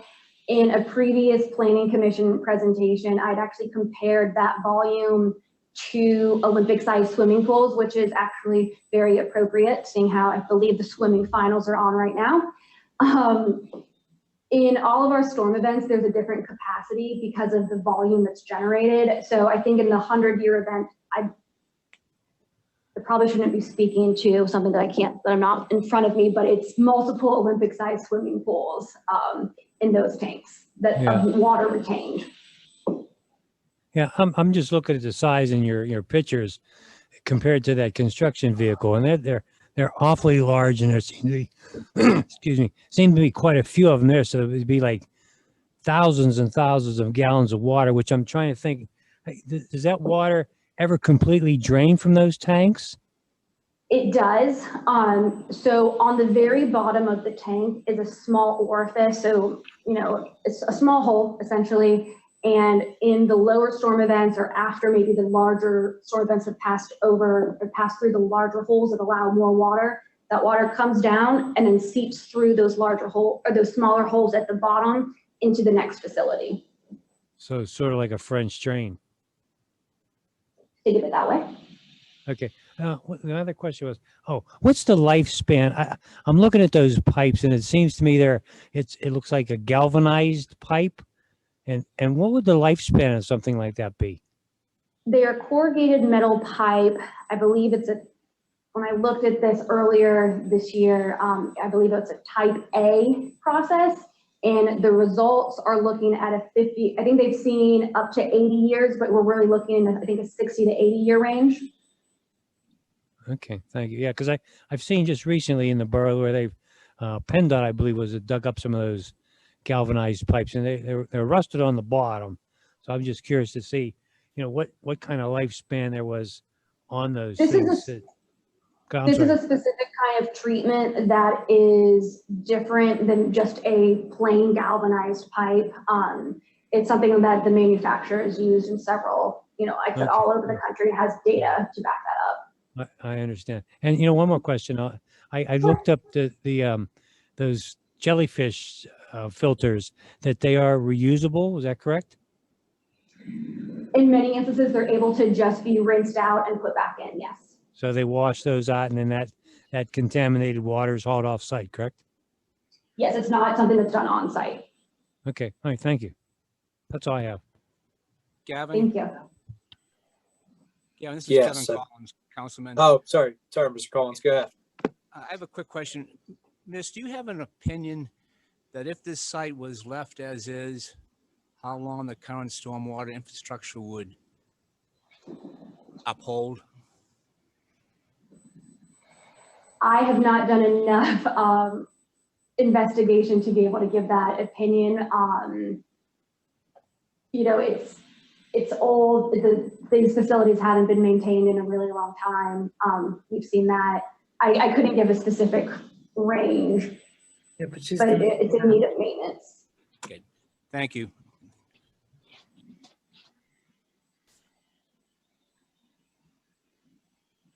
All right, any other council members? Mr. Metz, do you have any redirect for Ms. Davis? No, we don't. Thank you. Gavin, do you want to get Mark McDonald, who had come in previously as an objector? Yeah, He I had his hand apologize. raised. I saw the hand and I didn't see it anymore. Is he still? He's ready to go. He's been unmuted and he can speak. I apologize. Mr. McDonald, go ahead. Thank you, Mr. Rob. I'll be really brief, and I apologize if this was already covered. Ms. Davis, I think at the beginning you mentioned a concern about water going straight into the ground because of the current contamination in the ground, in the soil. Did I hear that right? The infiltration, yes. So then there was some confusion before, at least on my part, on the parking lot. I thought I heard some desire for it to be pervious or not pervious. Do we know that answer at this point then? So it sounds like we don't want the parking lot to be pervious then. That's correct. There's no pervious parking proposed at this time. Okay, that was I think a question of the previous presentation that wasn't answered. So we want to limit as much as possible water going straight into the soil. That sounds pretty challenging. Is it? You're comfortable that your current plans do that? I'm comfortable that the BMPs that we're proposing prevent infiltration in those areas. All right, no further questions. Thank you, Mr. McDonald. Okay, Mr. Metz, I assume no redirect still? Okay. We'll get Ms. Davis out of the hot seat, and I would ask Mr. Metz who your next witness is then. Great job. Thank you. So our next witness is, we're going to go back to Mr. Chris Pritt, our traffic engineer, who is going to talk about our parking study.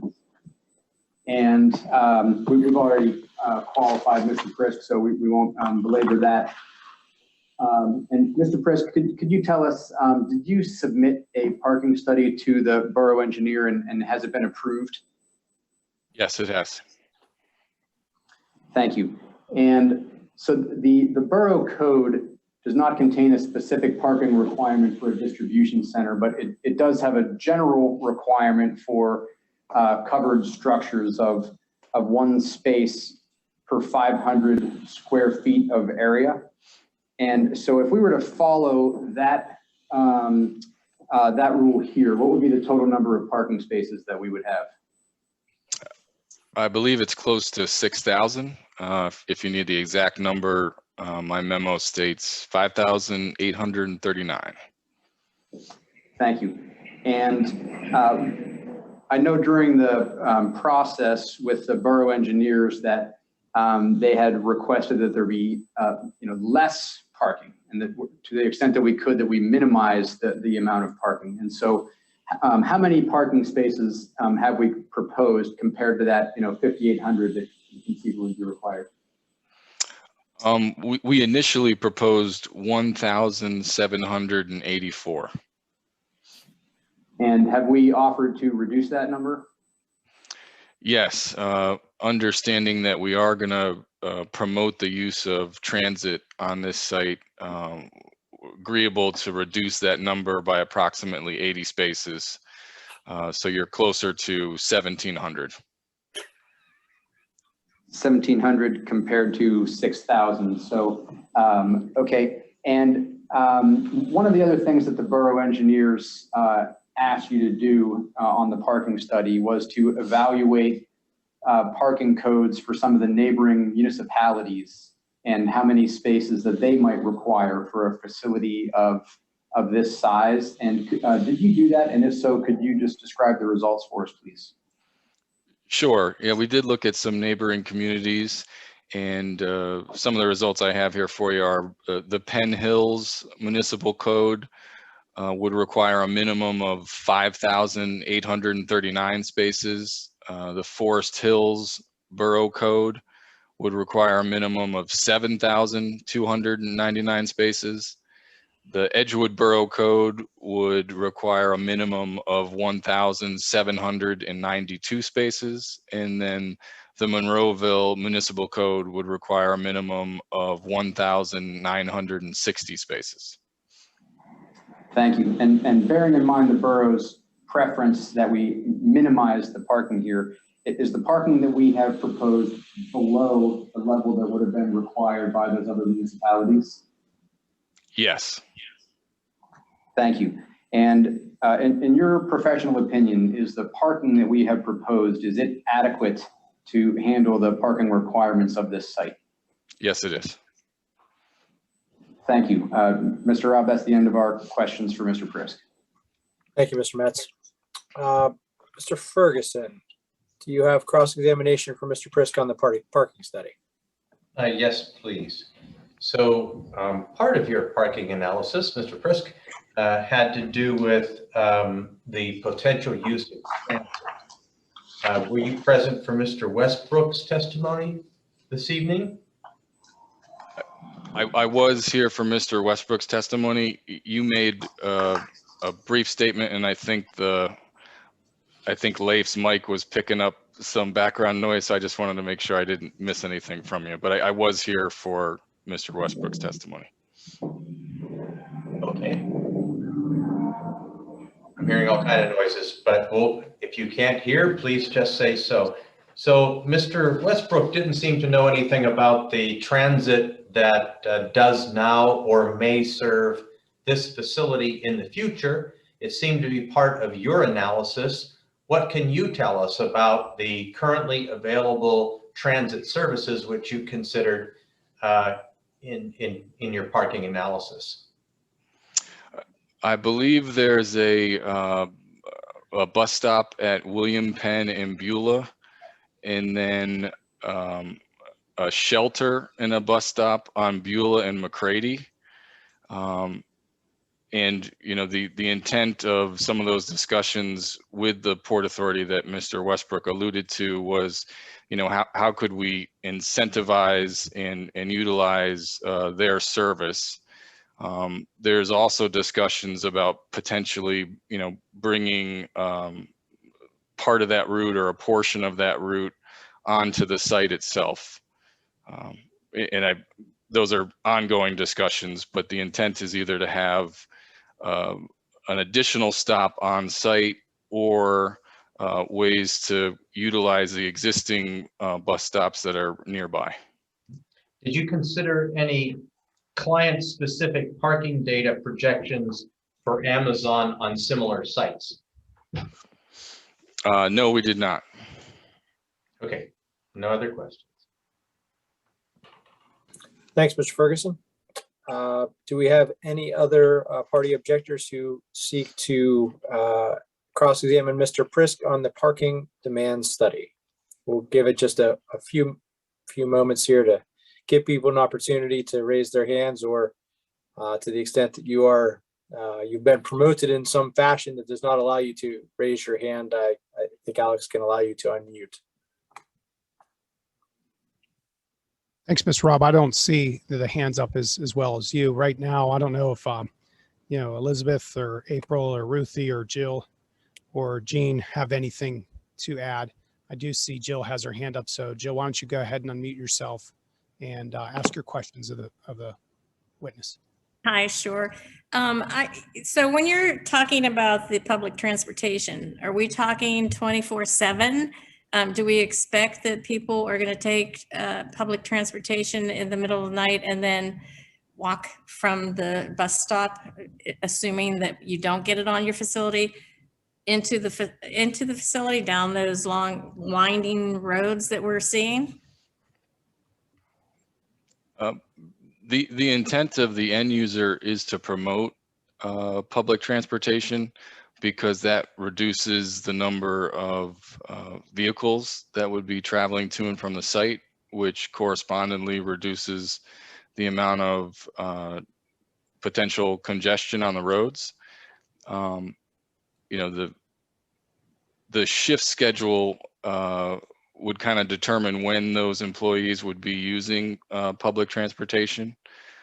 So it would be geared more towards their arrival and departure of their shift, not so much 24 hours, as you alluded. Well, I understand that, but I guess I'm thinking if it were me or my daughter, and at a lower paid wage, because let's face it, most of your workers are going to be at the lower end of the pay scale.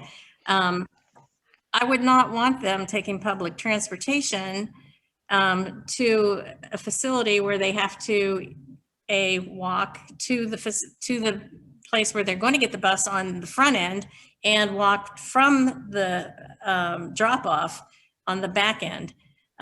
If it's on the facility, if the bus stop is on the facility, as you know, has been undetermined, that would be one thing, but they're still getting to and from. So I don't see public transportation being used very much for the evening or night hours. Ms. Stewart, just a reminder, you do need to be asking questions, not providing testimony at this stage. Well, it kind of was a question, like, do they really expect that people are going to take those buses for evening and night shifts?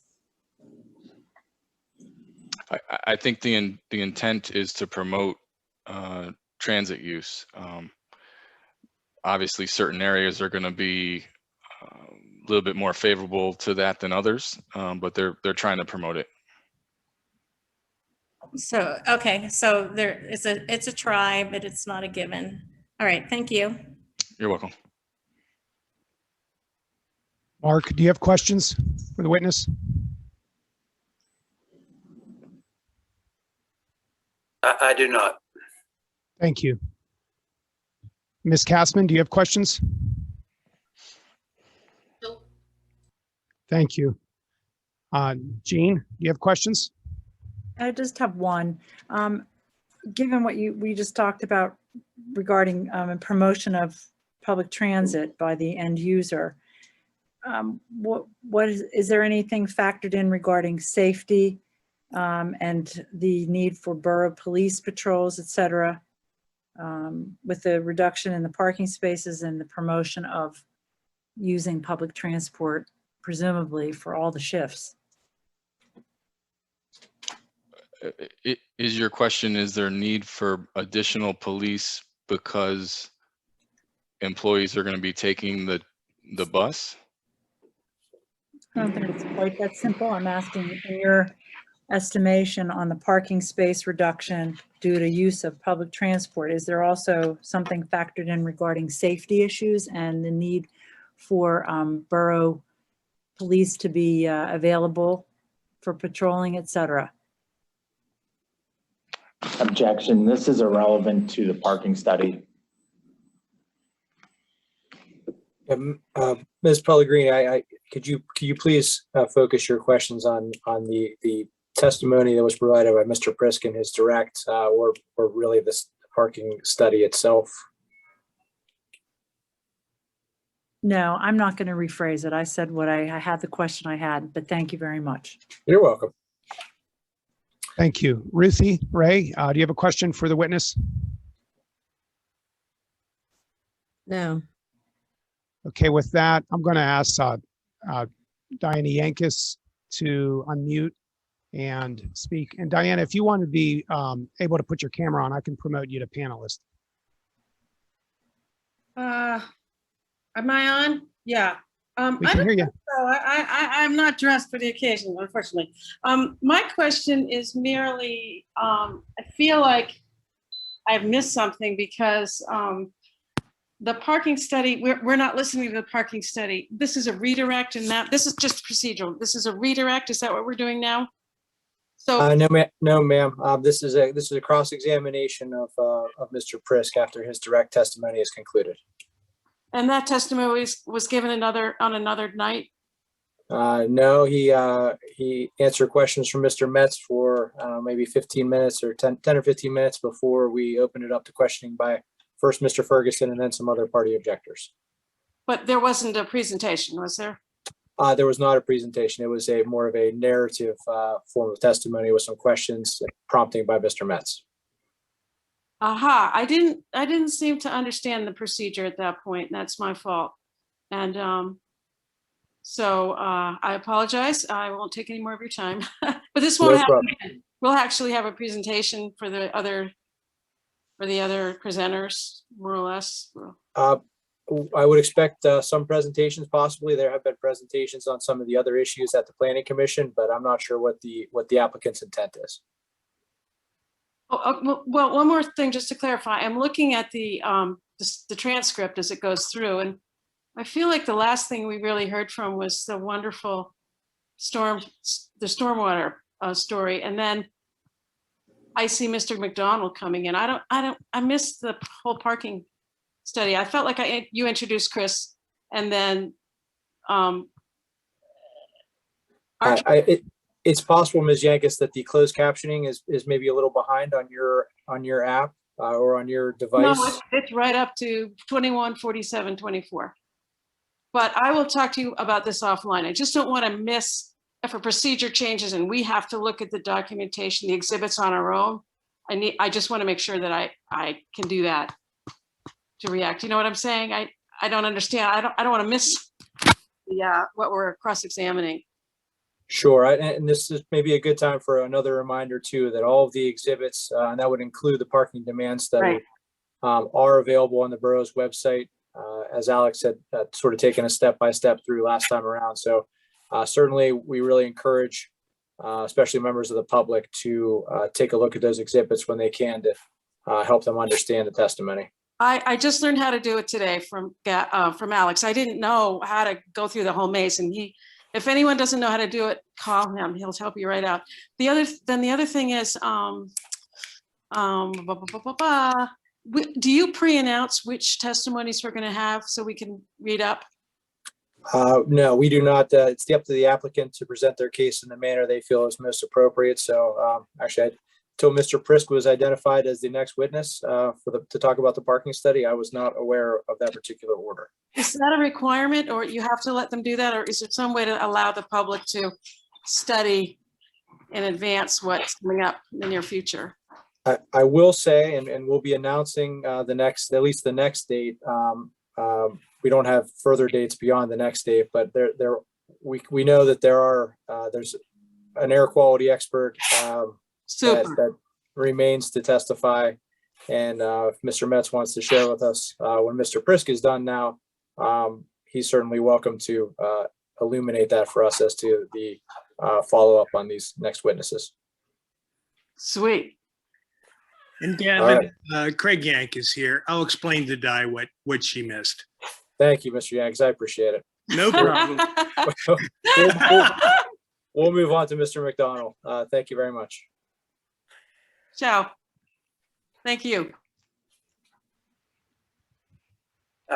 This is Mark McDonald. Am I up here?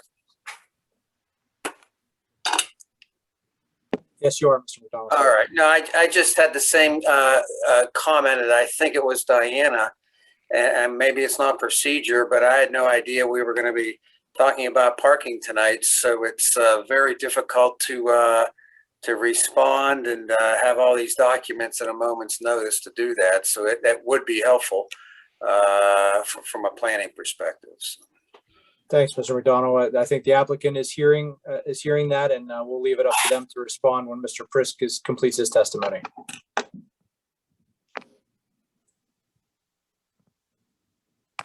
Alex, I think I did see a couple hands, but I think we addressed those two folks just now. So do you see anyone else who's looking to have questions for Mr. Prisk? No. Okay, great. Mr. Metz, do you have any redirect for Mr. Prisk now before we turn it over to council? No, we don't. Okay. Any council members have questions for Mr. Prisk on the parking demand study? Yeah, Jade Warren, Council President. So you spoke to the encouragement, is the term I'll use, of public transportation. And obviously this will impact the number of drivers and therefore the parking that's necessary.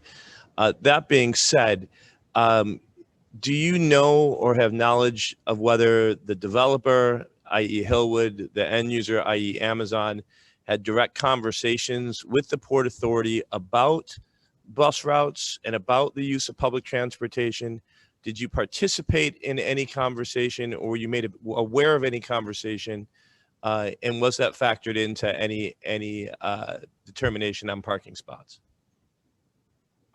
I personally attended a meeting with the developer and the Port Authority regarding how to kind of incentivize, get better utilization of the current routes to serve this facility. I'm not sure if there were additional meetings beyond that, but I attended at least one. Thank you. And during that discussion that took place, was there any discussion either through the developer, Amazon, or yourself regarding additional routes? I believe there was a discussion on either an additional route or maybe how to modify a current route that could, more directly serve the site. And what direction was that route running from and to? What was the nature of that route? If memory serves me, there was one or two routes that ran east-west along William Penn, and then maybe one route that ran north-south on Beulah. And I think it was, which direction would it make sense to perhaps modify the route to enter and exit the site if that was going to be the case, or could you increase the frequency of the direction of the other routes? But I can't recall offhand if it was definitely Beulah north-south or William Penn east-west. Understood, and you recall more than I would. The other question that I have with regard to this, just in terms of that conversation and generally the encouragement of public transportation. Obviously, the more public transportation we have running to the site, the less vehicles and therefore the less parking that's used. From what you were doing in terms of the parking numbers, what was it? Did you have an anticipated ridership or anticipated number of employees who would be using public transportation? What's a little interesting, Jay, is that all these codes that we kind of referenced, all these neighboring codes, refer to minimums, and that's typically what the local municipalities are concerned with. Are you providing enough spaces so that the development doesn't have parking that spills out onto the adjacent streets? In this case, after our revised submission, the concern was more, are we providing too many spaces, which was a little unique. So prudent planning for parking is you need to provide enough in that we hope we incentivize transit use so that we don't have to use all of them. But you always leave yourself a little bit of a cushion. The calculations that were provided were done based on standard kind of ITE parking generation. But when we were requested to see if we could reduce it, we felt comfortable with utilizing transit so that we could eliminate approximately 80 spaces from what our initial ask was. I think public transit for us says a lot about not only how many parking spaces, but where people are coming from, right? And so what direction they're moving from.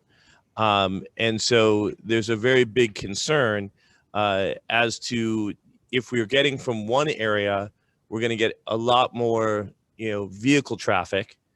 Whereas if they're pulling from another area and they have public transportation, we'll get a lot less vehicle traffic. And that obviously has the determination on how many people are going to come in and park at the site. And so for us, and for me in particular, the conversations that have taken place with PennDOT to encourage that, and therefore limit the number of vehicles that are driving onto the site is really important. The fact that there has been one, I assume, and I will certainly look to follow up as to if there have been more. There certainly will be more, because if we're talking about trying to reduce traffic for this, we would want to see reduced traffic every way that we can. So I have no further questions. I appreciate it. Thank you, Chris. Thank you. Any other council members with questions? Yeah, Councilman Matt Castilia, just as a follow-up based on something that President Jay said, if for some reason after the facility, if it were to open in the future, is there anywhere on the site that currently could accommodate additional parking if it was needed? I think I would defer that to my site civil engineer if there's an area that's needed, but I mean, the amount of parking that's requested is intended to encompass their needs for the future moving forward.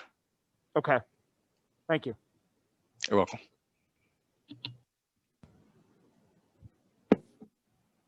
Mayor or any other council members, questions on parking? This question is not so much about parking, but it popped into my head here, that we have a maintenance shed up on that property. Has there been any discussion as to what will happen to that? I'm sorry, I'm going to have to defer that question as well. Okay, Mayor, is that something is that a question we can hold out until maybe a different? Sure. Okay. Yeah, absolutely. Any other questions from Mr. Prisk? All right. Looks like that's all. We'll let Mr. Prisk off the hook for this evening. Mr. Metz, do you have another? Actually, we do have it is a break time right now. So after I ask Mr. Metz if he has any other witnesses for tonight, we will take a 5-minute break at 10 o'clock. Mr. Metz? Mr. Robb, here's a suggestion. We know that we have Mr. Joe Sabato, who is going to testify about the air quality study. And we're going to evaluate whether we'll have any additional witnesses beyond that. I suspect that we would not be able to conclude Mr. Sabato's presentation and all of the cross-examination this evening. And so may I suggest that we that we end for the evening, and then in the next hearing that when we're all together, we think we can finish our primary case in the next hearing. So, Mr. Metz, do you believe that to be your last witness, at least for your case in chief? That's our last certain witness. There was some additional material that was requested this evening, and so we're just going to evaluate whether a further witness would be helpful to address that or not. So I'm not 100% certain yet. Okay. Well, I mean, let me ask counsel, because they are ultimately, making the decisions here. But I think it makes sense to me. 4 hours is still a pretty good run through this evening. Are there any objections from council members if we wrap up a little bit early? I know my court reporter would be thrilled to get an hour for life back. But Mr. Dwarren? I think we're discussing it as we speak. So give me just a brief moment.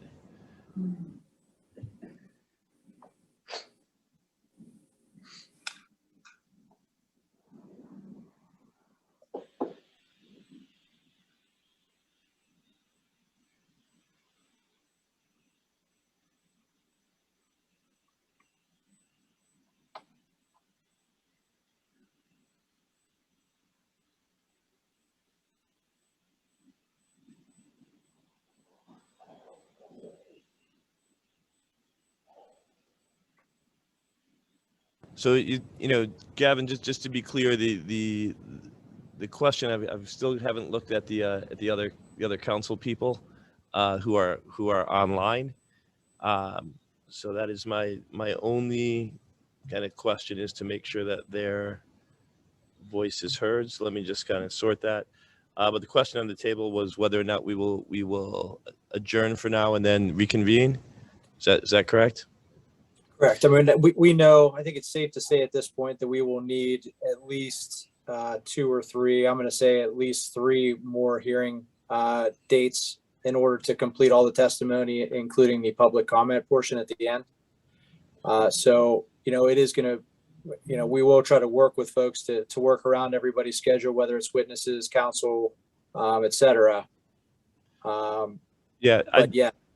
Yeah, I don't see any issue with adjourning, you know, for now and then reconvening at the next meeting. It seems that tends to be the majority of council's will. Okay, great. So what we're going to do then, folks, and again, thank you for everybody for your patience, continued patience and working through this hearing with us. We are going to recess the hearing until 8 p.m. on August 9th. And the reason that that's a later start time than when we've been starting is because council will be having its regularly scheduled voting meeting that evening, starting at 7 o'clock. We are confident that we can get through that meeting in less than an hour and be ready to start this hearing at 8 p.m. We will, you know, try to knock out a few hours that night. Hopefully not stay too late into the night, but I'll continue, you know, trying to coordinate with counsel and witnesses, et cetera, so that we not only lock that night in and figure out what our game plan is, but that we sort of map out August for the remainder of the hearings, hopefully. So there will be the same login information, same format. Alex, will the Zoom, will it be literally the same Zoom as the council meeting, or will we need to log out and then log back in after the council meeting to this webinar? No, we'll be using the same links. We'll just take a break shortly before 8 and then convene the hearing at 8 p.m. So same links. And for simplicity's sake, it's right to the right-hand side of the borough's homepage. Join Zoom webinar at any time they can do that. Right. And folks, of course, are welcome to attend the council meeting as well. I would ask respectfully, if although there will be a public comment portion at the council meeting, if you save your conditional use hearing comments till they can go on the record at the actual hearing itself at the appropriate time. But there will be a public comment portion at that meeting as well. With that said, Mr. Ferguson in particular, or Mr. Metz, are there any other housekeeping items you think we need to cover before we log off tonight? Not for me. Thank you very much. Okay, thank you. No, Mr. Metz? thanks. No, Okay, we're all great. set. Thanks again, everybody. Have a good night, and we'll see you August 9th. Thank you. Thanks very much.